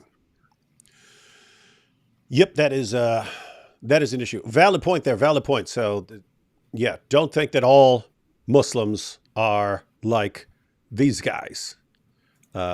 Sadly, this is just a version of Islam that is becoming very, very popular on the internet. So, yeah, rough stuff, man. Rough stuff. Moreover, even the Prophet Muhammad himself. I mean, there's a verse in the Quran, وَإِذْ أَصَرَّ النَّبِيُّ إِلَى بَعْضِ أَزْوَاجِهِ حَدِيثًا. If no one thought about this verse. When the Prophet, he kept a secret from some of his wives. Some scholars, I'm not going to go into detail, but some scholars actually connect this with an incident with Maria the Copt and so on. And I'm not going to go into detail. The reason Muhammad Hijab is not going to go into detail about Maria the Copt is that she was actually one of Muhammad's sex slaves. Yes, Islam allows men to have sex slaves in addition to their wives. A Muslim man can have up to 4 wives at once. And in addition to the 4 wives, he can have an unlimited number of concubines, which refer to women who are basically have slave status. When they are owned by her master, a woman owned by her master has to freely give herself to the master. The master has the right to have sexual relations with her. And is there, how does it Look, you just did it again. I'm laughing because I'm laughing just because you're snickering. I know. It works. I like it. Anyway, takeaway there is easy to add small elements that add something to a video. By the way, it was good pointing out why hijabs. I'm not going to go into details. It's like, okay, I'm already giving you ladies a lot of stuff to be concerned about here. I don't want to add on this whole story about Muhammad banging his sex slave and then swearing an oath, trying to cover it up, and then swearing an oath to his wives that he won't do it again, and then getting a magical revelation saying, yeah, you could break your oath and go back to banging your slave girl and so on. Didn't want to talk about that right there. The ladies already had plenty to think about. Does consent play into this at all, or can we understand anything about consent from this end? Like, does the female slave have to consent to that, or is it kind of like because she's owned and so therefore? In the classical thought, the understanding is that by virtue of the fact that she's owned, she does not have the right to consent. Or to withhold herself from her master. The master has the full right over her, and her consent does not play anything in this relationship. And Muhammad, the pattern of conduct for all Muslims, got caught having sex with his slave Maria in the bed of his wife Hafsa. It's better you hear it from me than from others. And also, this is in the Quran. So you can't really, this is a verse in the Quran. It is reported in Tabari that, and many other books of tafsir, that one day Hafsa went away and she was not going to be at home. And so the Prophet called Maria to the house of Hafsa. And don't you love this? It's better you hear this from me. It's better you hear this from me than from David Wood or the apostate prophet. He actually said that. Wow, man. This is one of the great. He's aware. Yeah, this is one of the great things that's happened in recent years, ladies and gentlemen. For centuries, these kinds of guys would have kept this completely hidden from their listeners and followers. They got to the point where their followers are hearing all these criticisms and issues, and they're only hearing them from us. And then this guy actually realizes it's better off if they hear it from me. That way they don't come up to me and say, why are we only hearing this from the critics and we never hear this stuff from you guys? You guys don't talk about this stuff. So it's a kind of inoculation. Let me go ahead and tell people about it in a safe environment. And then when they hear it from the apostate prophet, it's not as bad. It's like he's saying the quiet part out loud. And he just blurted it out, right? It's better you hear it from me than from better you hear this. Yeah. Otherwise, I wouldn't tell you. We can't deny it. It's straight out of the Quran. Sir, opening verses of Surah 66, ladies and gentlemen, if you're wondering where. So happened that Hafsa returned earlier than she was supposed to, and she saw Maria leaving her house. So she became extremely enraged, and she became irritated with the Prophet ﷺ. Yep. And she said that, Ya Rasulullah, is that how much, how do I translate this, respect you have for me, or is that what you think of me in my house and on my day? Yes. He didn't. You guys catching this? On my day. Muhammad had different dates, so he'd go spend this day with this woman, spend the next day with this woman. Now, there were times when he'd bang all his wives in the same night and so on, but the general practice was to, as far as who he's staying with on a given day, he's going from one wife to the next, day after day. And this is Hafsa's day, so Muhammad is staying at Hafsa's house for this day. But she's out running errands and so on that day. And so Muhammad bangs his sex slave in Hafsa's bed. This is Hafsa's house, Hafsa's bed. He bangs his sex slave there. She comes home early. You did, seriously, you did this in my bed? On my day? My day? This is your day to spend with me, and you're banging a slave girl? Wasn't me. Wasn't me. No, she just came in here to clean something up. Do anything wrong. He's a human being. You hear this? He didn't do anything wrong. He's a human being. What kind of human being wouldn't bang his sex slave in his wife's bed? You have for me, or is that what you think of me in my house and on my day? He didn't do anything wrong. He's a human being and he has halal access to Maria. Okay, Hafsa has the right to get irritated. Yes, we understand that. It's her house. She has the right to get irritated, right? But technically, he didn't do haram. And our Prophet did not commit haram, right? When he isn't busy. Same reasoning of hijab, right? Like as messed up as this sounds to you, it's not technically haram, and therefore it's fine. With his other wives or his multiple sex slaves, your husband will have plenty of time to spend with you. Some of the activities you can look forward to with your husband include, but are not limited to, being used as his tilth, which is soil ready to be seeded even if you are busy doing his cooking. Regardless of what she's doing, whether she's busy cooking or whatever, when her husband calls her for that particular act, she should be ready and willing to engage. Scraping semen off his clothes. That he talks about, or that they usually talk about these things that are totally absurd and not very much acceptable to the average person, but then they use these nice words to not be too explicit for that particular act. Yeah, and Shabir is doing the same thing Yasser Qadhi's doing. He understands that we are now in an age where people are going to hear this stuff. They're going to hear it. Women are going to hear it. And so you can't keep it quiet anymore. And so you need to bring this stuff out on your shows and in your channels and so on, as Muslims, as Muslim scholars, because it is, keep in mind, they're totally right. It is better if you want to keep people in Islam and you know they're going to hear about this stuff. It's better that they hear it from you guys first. So it's not shocking when they hear it from the apostate prophet or Shake It Off or something like that. Doesn't make it not horribly disgusting, though. I mean, think of it. This is, and it's always most of it is like trying to sell it to women. And imagine, it's always women going, are you guys serious? Wait, what? What? There's no issue of consent. No, let us men tell you exactly what you need to think about this. And if you don't disagree, you're bad Muslim women. You're bad women, you're bad Muslims. Well, the good Muslim women wouldn't hear this to begin with because they wouldn't be using the internet and wouldn't have any access to any device. Only the bad women, unfortunately, get to hear this stuff. Yep. All right, we got the idea here. Beaten. Watch a little more. You may even be beaten so badly that your skin turns green, just like the woman in this hadith was.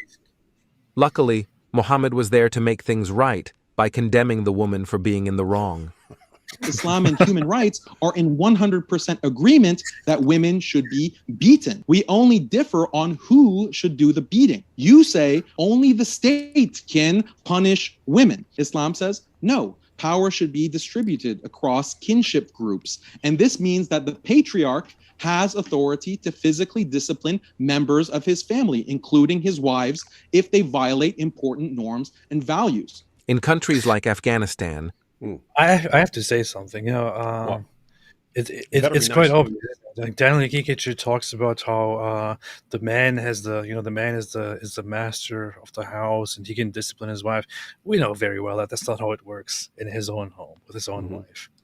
He obeys his wife. He says, "Oh, okay, I'm sorry, darling. I'm sorry. Okay, I will be better. I apologize."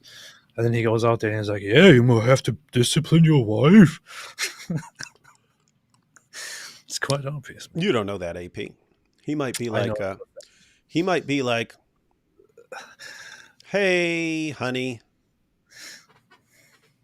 you back from kindergarten today? Just so you know, we're in the U.S., so you're required to go to school. But once we move to Afghanistan." Wow. All right, so we got the idea on this video. Solaria, by the way, because we're we're talking here about what happens if you're not actually in the video talking to the camera. You have to compensate for that somehow because not appearing in your video, that is a disadvantage. That gives you a disadvantage over someone who's sharing information and speaking directly to the camera. So what do? One of the things that would be easy to incorporate, because I mean, keep in mind that this Shake It Off video with all these graphics, that's a lot of work. That's a lot of work to put in. But one thing, notice he's putting in just video clips of Muslims saying this stuff. So having the sources on the screen, notice you had sources on the screen, he's putting sources on the screen, but he's also including clips of Muslims saying this stuff. So that by itself, even if it's just you talking and you're putting sources up on the screen, if you have, you're basically looking for something that's jolting people's brains and any sort of change. That's why people change camera angles in and out. They keep zooming in and out and stuff like that. These are little, they help hold people's attention. Changing things on the screen, they just help hold people's attention. And that is like a lot of what you're trying to do on YouTube is hold people's attention. But just interspersing video clips, even if the rest of the video is a source on the screen and you talking about it and stuff like that, if like every minute or so, there's a cutaway to a video clip of a Muslim, one of these dawah guys saying this stuff. That all helps with the attention. So that's the main issue, is if you're not actually appearing on camera, how are you holding people's attention? But you can watch a video like this, and this goes for any video you're watching on YouTube. If you notice something that someone is doing that helps hold attention, you can say, oh, how can I incorporate that into my stuff? All right, so guys, that was the first 6.5 minutes of a 30-some minute video.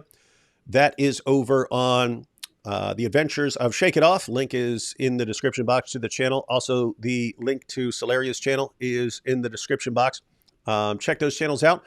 Give feedback too, because Solaria is new to making videos and stuff. So go watch some stuff, give some feedback, because you might be seeing something that we're not seeing that may actually be helpful.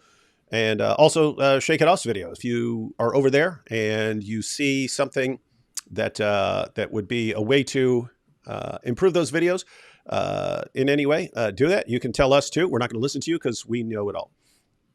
Yeah, if you see something that we did not see, then of course there could be something to appreciate. That's why I said it. I wasn't even going to say anything. Yeah. Continue. And guys, if you critique us in any way and say, hey, you can make a video by that, we're blocking you. Yeah. Because who are you to tell us? Who are you to tell the great D Wood and AP how to improve our stuff? Oh, dare you? No, guys, I mean, I was doing YouTube, 2008, 2009, stuff like that. So I've been on a long time. I still learn. I will still watch a tutorial. Someone's coming out with something. I still pay attention when someone does something and I really like it, and I go, oh, hey, how can I make that work for me? All right, take some super chats. Hey, David wants to make things work for him. He wants to make people work for him. He wants slavery. The difference between the angels in the two books. Oh, this is your comment on the angels earlier. Difference between the angels in the two books is because the ones in their Quran are actually demons, just as Muhammad first suspected. Yes, he did. Not sure how I didn't bring that stuff up at Speaker's Corner when I was making fun of Muhammad. I could have gone the whole, and he thought he was demon possessed. And he delivered the satanic verses. Whoa. David Garkwood Wood, the 6 or so Mo's Boom Boom Room episodes you have just not released or you're still editing, will they be on YouTube or Patreon? The first one back, I don't know why, because I had 6 or so episodes that I have not released. I wanted to release one in particular first, and it was the one that I could not find. But I found that a few days ago. It was here on the desk when my wife straightened things up, and it was, anyway, it was here in an envelope. But that will be out this week. That will be on Acts 17 Polemics. Acts 17 Polemics. That will be there. And that will be Muhammad meets David Wood. Doesn't get any better than that. But I will also share that on Patreon and so on. Matter of fact, that will be early release on Patreon and for channel members and so on, and in the Act 17 community. What would Andrew Tate say if he knew Muhammad was mud wrestling with Jibreel in their special cave? It's a good question. It is. It is. Roses are red, violets are blue. I don't know what means. Roses are red, violets are blue. I don't know what means, and neither will you. Noise. Could it be that Peterson just overthinks? That would be a fair claim that Cosmic could have brought. Are you sure you're not just overthinking this? Right? Like, they just want to know if you think if someone walked out of tune, that's it. You're overthinking it. But I don't know what it means. That people have who think more deeply and in more advanced ways, who are more intelligent than others. Like, this is something that happens with me whenever I interact with any other human. I know that I'm far superior, and that whenever we Turkish. talk about and German. Can you imagine? Turks think they're superior. Germans think they're superior. He's Turkish German. No, but seriously, when you interact with when Jordan Peterson talks with people about this issue, he might really be going very far, too far in his thinking, and thinking about it from such aspects which nobody's asking for and nobody's requiring from him. This is a fair point. Yeah. I'm grinning because I saw all these comments that were from when we were watching this. What do you mean by walk? What do you mean by tomb? But there's a bunch of these. What do you mean by walk? By out? By tomb? Overthinking. Peterson is a man, a woman, or a man. Peterson responds, I don't know what that means. That is an issue, like when you're talking, like when it's what is a woman or something like that. The Peterson crowd's going to be like, stop acting like you don't know. Stop acting like you don't know. Just go with the clear, obvious meaning here. But then you start talking about a religious issue. Well, I don't know what that means. Yeah. Let's see. I don't care if JP is intelligent. Either you believe in Jesus' resurrection or not. You don't fool anyone else. You don't fool God. You only fool yourself. It comes down to faith. Based. Well, I care if JP's intelligent. Intelligence can be a good thing. But he did say he believed Jesus walked out of the tomb. So in your face, atheists and agnostics. Do you believe Jesus was actually resurrected? Jordan in a literal Bible suit. Man, but what does that even mean, dude? Dude. I don't think it's plausible to create a religion based on seeing Jesus dying and returning. If untrue, the religion would have lost the followers after Jesus died. Game over. Followers after is proof. What is this? I don't think it's plausible to create a religion based on seeing Jesus dying and returning.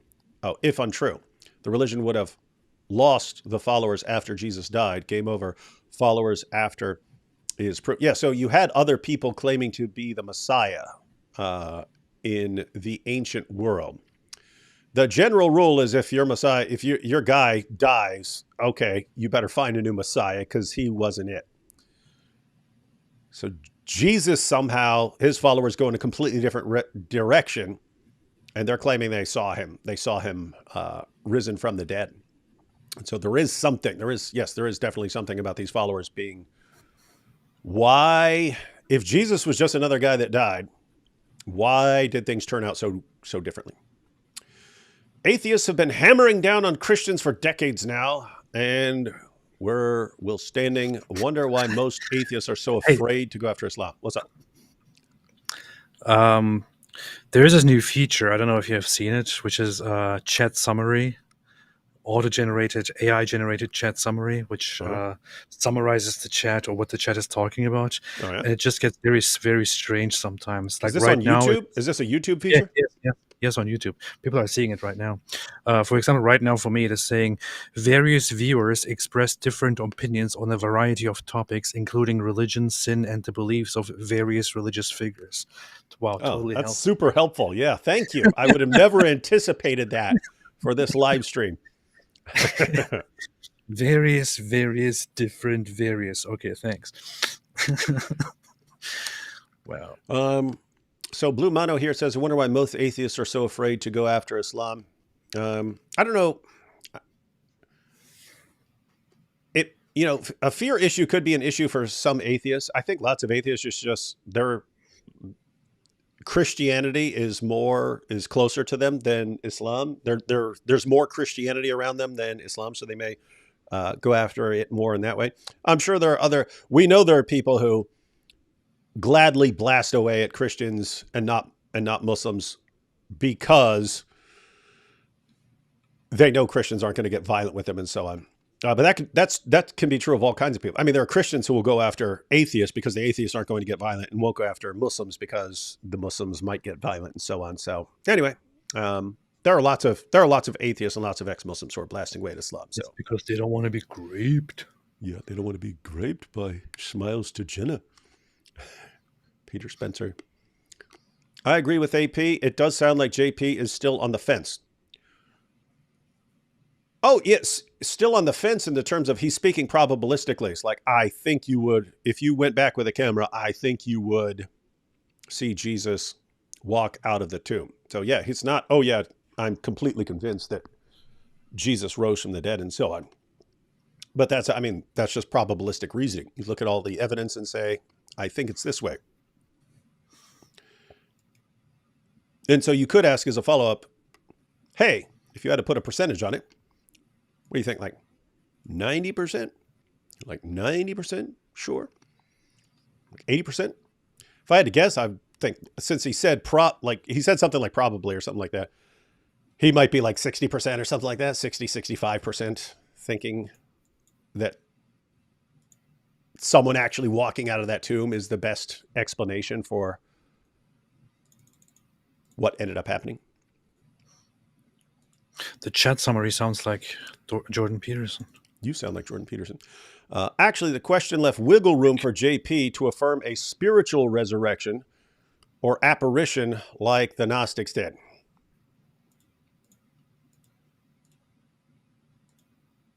I mean, maybe, but you're talking guy walking out of a tomb. Why does an apparition need to walk out of a tomb? And then you'd have the follow-up of wouldn't the body still be there? Thank you both. Based. You're welcome. I suspect Jordan Peterson doesn't know what to do with what he believes. Well, he says. What do you mean? I don't know what to do with that. I don't know what to do with that. He said that about Muhammad. Well, Muhammad is a warlord. I don't know what to do with that. What do you mean? You blast away at him. That's what we do. Yeah. You've seen Sneeko getting his teeth knocked out. Yeah. To be fair, his teeth didn't get knocked out. His teeth just got chipped a bit by a Superman punch because he messed with the wrong security guard on the wrong night. After, I think they did actually have it based on the little descriptions I saw on Twitter. I think they did have the place reserved, and everyone just heard what they were saying, and they're like, "Oh man, you gotta go. You can't be you're a bunch of freaking Nazis in here. Get out." Yeah. I don't want you. The thing is, they are arguing that they told the venue in advance what kind of people they are and what kind of people who will be arriving, what kind of people are reserving the place. However, apparently still in the middle of it, when they started talking, the personnel got irritated and eventually they told them to leave. It's like, okay, get out, go away. The thing is, a business has the right to do that. Right? And you can then thereafter, if you have a problem with it, you can then handle things in a civilized way properly later on, and have a dispute with them. I don't know, maybe consider filing a lawsuit, whatever you want to do. But they didn't want to accept that they should be kicked out, so they started provoking the security, and eventually things got a little bit out of hand. Yep, you caught the wrong security guard and just think about this. Because Sneeko got busted in his mouth, right? Assuming he presses charges and so on. I don't know if he will, because you want to go to court? You going to go to court after this? You're going to be sitting as a witness, and it's so what happened then? Oh, then I was yelling this, and I was praising Hitler, and and then I knocked his head off, and we were all yelling stuff and calling him all this racist stuff because we're a bunch of racists. And then I tipped his hat off, and he punched me in my face. Sure, you will win people. You will win the court over. You only need one juror to go, oh, you deserve that. You deserve that. You only need one juror, and that guy's walking. That guy's walking. Man, oh man. Mo here says, maybe he struggled to answer because it was a decision moment. Did he just become a Christian? Oh, so maybe he never actually thought through whether he believes that Jesus actually walked out of the tomb and that was a decision moment. Yeah, I'm not sure about that. Billy says, found Mike Winger sitting in my living room without pants on. When I approached him, he said, don't worry, I'm just vaping. It's safer than cigarettes. Lots of stories like that about Mike Winger.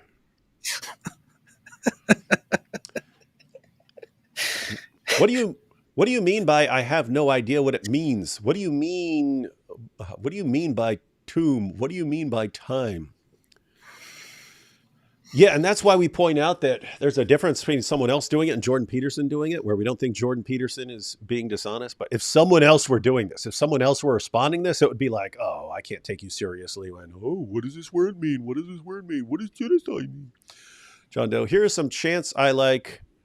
Jesus Rosary, Arabic chant, Greek Orthodox chant, Agni Partheny Orthodox chant, Psalm 116. I'm going to screenshot these as well, too. David is going to be like, I don't want to listen. I don't want to hear about Arabic. I don't want to hear about Arabic. I don't like Arabic. I hate Arabic. Philippians 2, 10-11 matches Aleinu prayer of Adonai. Jesus clearly claims divinity. My Sephardic bro says his rabbi sounds like JP answering questions. His rabbi sounds like JP answering questions. Well, what does that mean? Yeah. Another video about David from Myth Vision is out. Uh-oh. From Myth Vision. Beast. Beatrice says, Jordan, get out. The building is on fire. What do you mean by fire? What do you mean by out? I don't know what it means to get out. Is it true Middle Eastern Muslim countries are highest in porn viewership? I have no idea. I do remember the issue years ago where it was specifically things like animal porn and donkey porn stuff, that Pakistan was leading the world in those kinds of things. I think there was years ago per capita viewership from Muslim countries was very high, reported at some point in general. But yeah, would need to, and that stat was also there. You were right. The whole bestiality porn and stuff like that. Yeah. Solari here.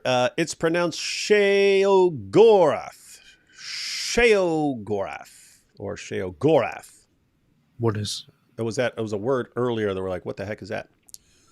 Dumb question. If someone does not believe Jesus resurrected, but more of he was not unalived, lucky, does that makes Jesus less of a son of God? Does that make his preaching less morals?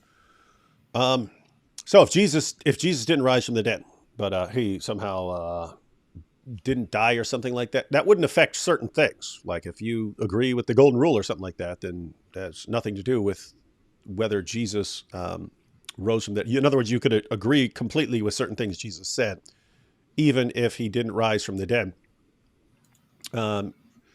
Jesus rising from the dead, I would say, shows that his claims are true and that he has a stamp of approval on his message. So if he didn't, then yeah, he'd be some teacher. But if he's going around claiming to be the Messiah and claiming all these things about himself and doesn't rise from the dead and doesn't have that, I don't know if he'd really be a great moral teacher, unless you think all that stuff is made up, all the stuff claims about himself and claiming to be the Messiah and so on.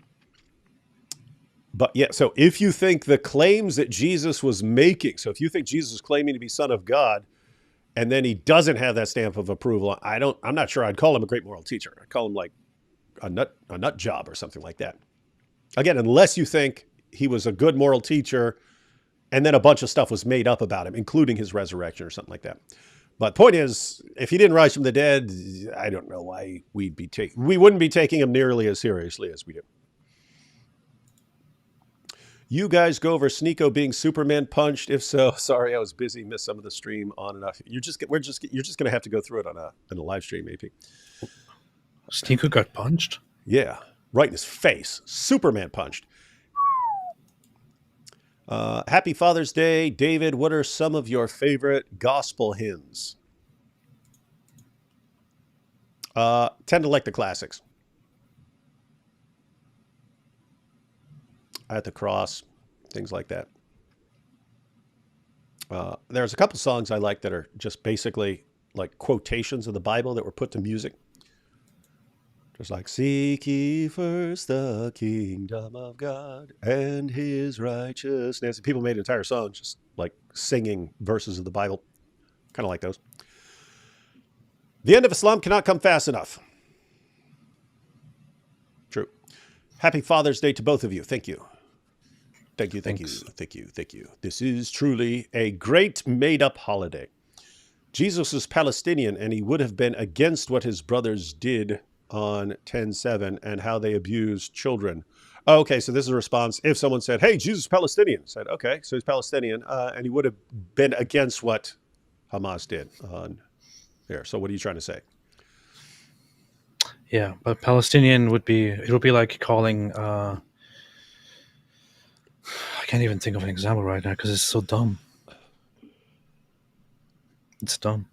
It's Doesn't pretty make dumb. sense. Philistines mean invaders in Hebrew. Interesting. Donation, not from the Zion Dex. Then we don't accept it. D. Wood hates nerds. Also D. Wood, familiar with the lore behind random obscure Dragon Ball characters no one else ever heard of. I wasn't familiar with that. I looked it up. So in your face, I'm not a nerd at all. Not even a tiny bit. Not even a tiny bit. I think I saw one episode of Dragon Ball. I did watch the crap out of One Punch Man though, just in the name of full disclosure. What'd you say? I grew up watching Dragon Ball and watched the Dragon Ball Z series, all episodes of it, I think twice or three times. Yeah. So that's pretty nerdy, I guess. I don't think that is. If you grew up watching a cartoon, I mean, I don't think that's nerdy at all. I grew up watching Transformers and G.I. Joe and stuff like that. That's not nerdy, man. But I also did the thing. I also had these DVDs that were which had all the episodes of Dragon Ball Z on them, which I me when we moved to Turkey and spent when we were moving in, just spent the whole time, first week or so, just watching it all through again, and which was pretty sick. Yeah, that's messed up. Matt says, when someone talks about Christ as a Palestinian, I immediately want to Jordan Peterson that dude. What do you mean? What do you mean by Palestine? What do you mean by mean? Yeah. In other words, don't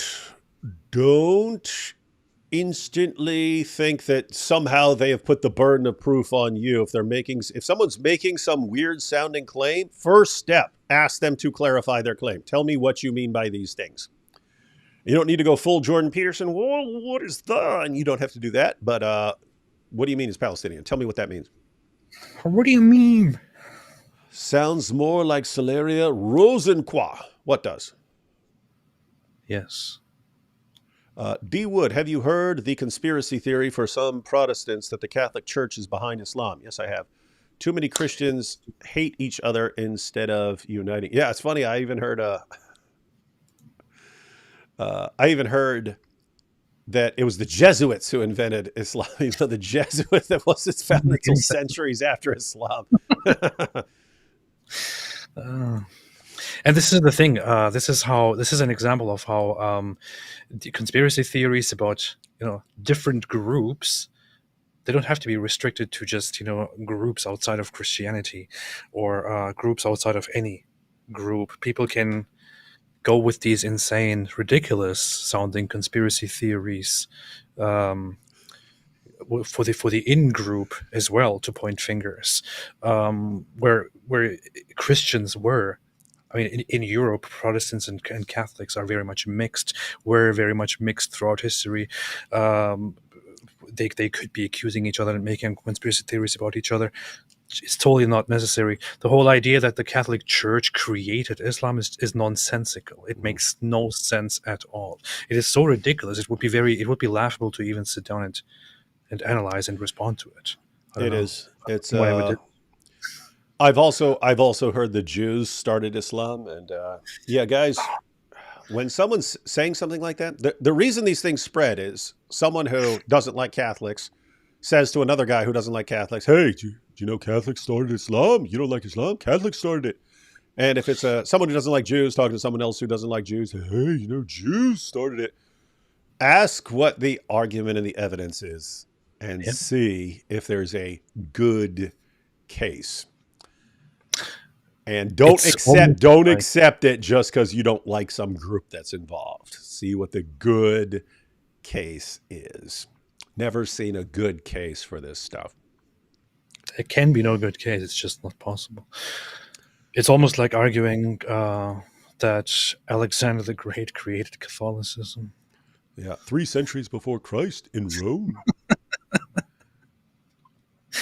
But keep in mind, that's a good example of someone who he clearly I don't know what his background is, but he's clearly doesn't like Catholics.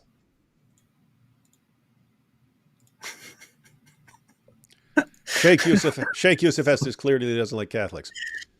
And so he's sitting there saying, the Catholic Church invented this 3 centuries before Christ. And it doesn't matter how dumb it is. Doesn't matter how dumb it is. You'll find people who, oh, really? Wow. Was your favorite show Far 4 versus the World? And that's why Celeria is the GOAT. The GOAT. The fact that AP left Islam and is friends with a Christian says it all. That does say it all. He's a hypocrite. How are you going to dismiss one superstition and be friends with another? That means you can't trust ex-Muslims. Mm-hmm. Don't listen to these guys. I just went full-time doing Limp Bizkit covers and am now Ohio's #1 Fred Durst impersonator. Wow. Oh, this is on the Pink Floyd cover. No, you can do Pink Floyd covers all day long. Just keep them on a separate channel or you would have severe problems. You would have significant problems with massive channel confusion because you can't possibly have more different kinds of content than blasting away at Islam and singing covers. This man has real problems. The end of that Shake It Off video is fun. Oh, I haven't seen the end. I will check it out. Yo, Captain Crunch, maybe it's time to get a new mic. Who? Oh, that's probably you getting all staticky earlier. Yeah, probably. Celeria says, thank you very much for the advice. By the way, I was already thinking to improve my speaking speed, but I now have many other things to think about. See, I think Celeria is a product of this cult's lives. It is. This cult's lives. He even said notice at some point, which clearly shows that. Yeah, if you say notice, you clearly got that from me. Yeah. Anyone who says notice is watching David Wood. Mm-hmm. Yeah. Muhammad's married life was like the Real Housewives of Atlanta combined with UFC Fight Night. It's a good description. It was pretty messed up. This show have been great. Love to spend some time in here with you guys. By the way, if I'm allowed to ask, how is Paley doing, David? Well, Paley has a terminal illness and has had many episodes over the years, so has had lots of problems. And it's not something that gets better. It doesn't get better. In other words, it just gets worse over time. So some Arabic Orthodox chants would suit your channel. I'll check it out. What do you mean by mean? It's a reference to John's channel. New orders overheard in Muhammad's kitchen. Beast. Beast.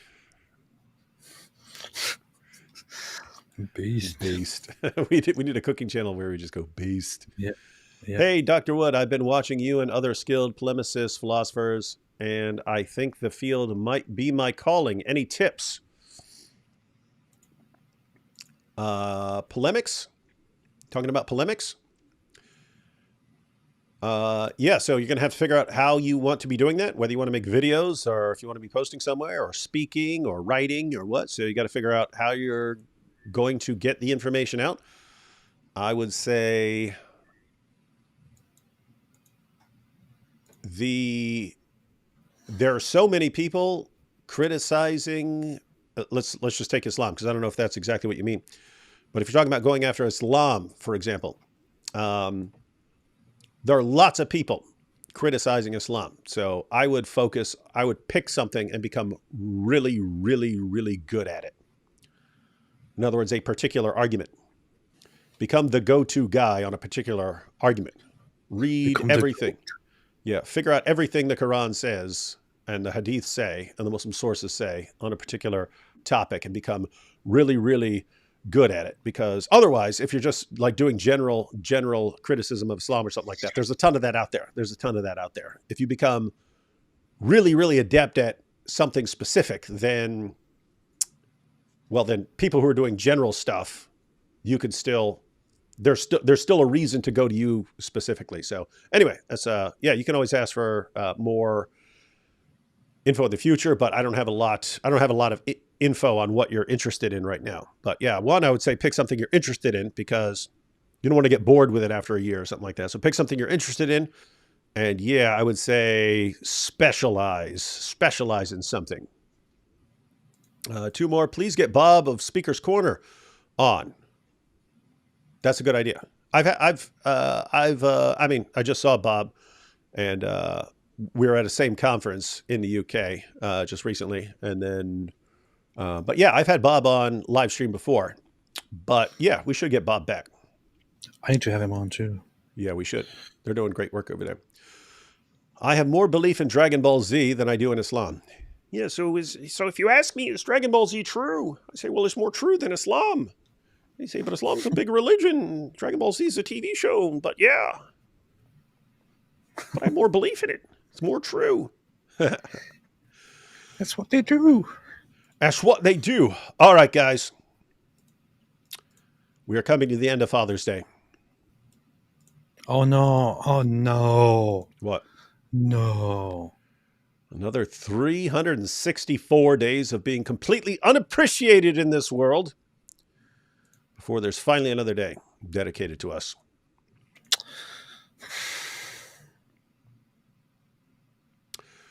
Wow.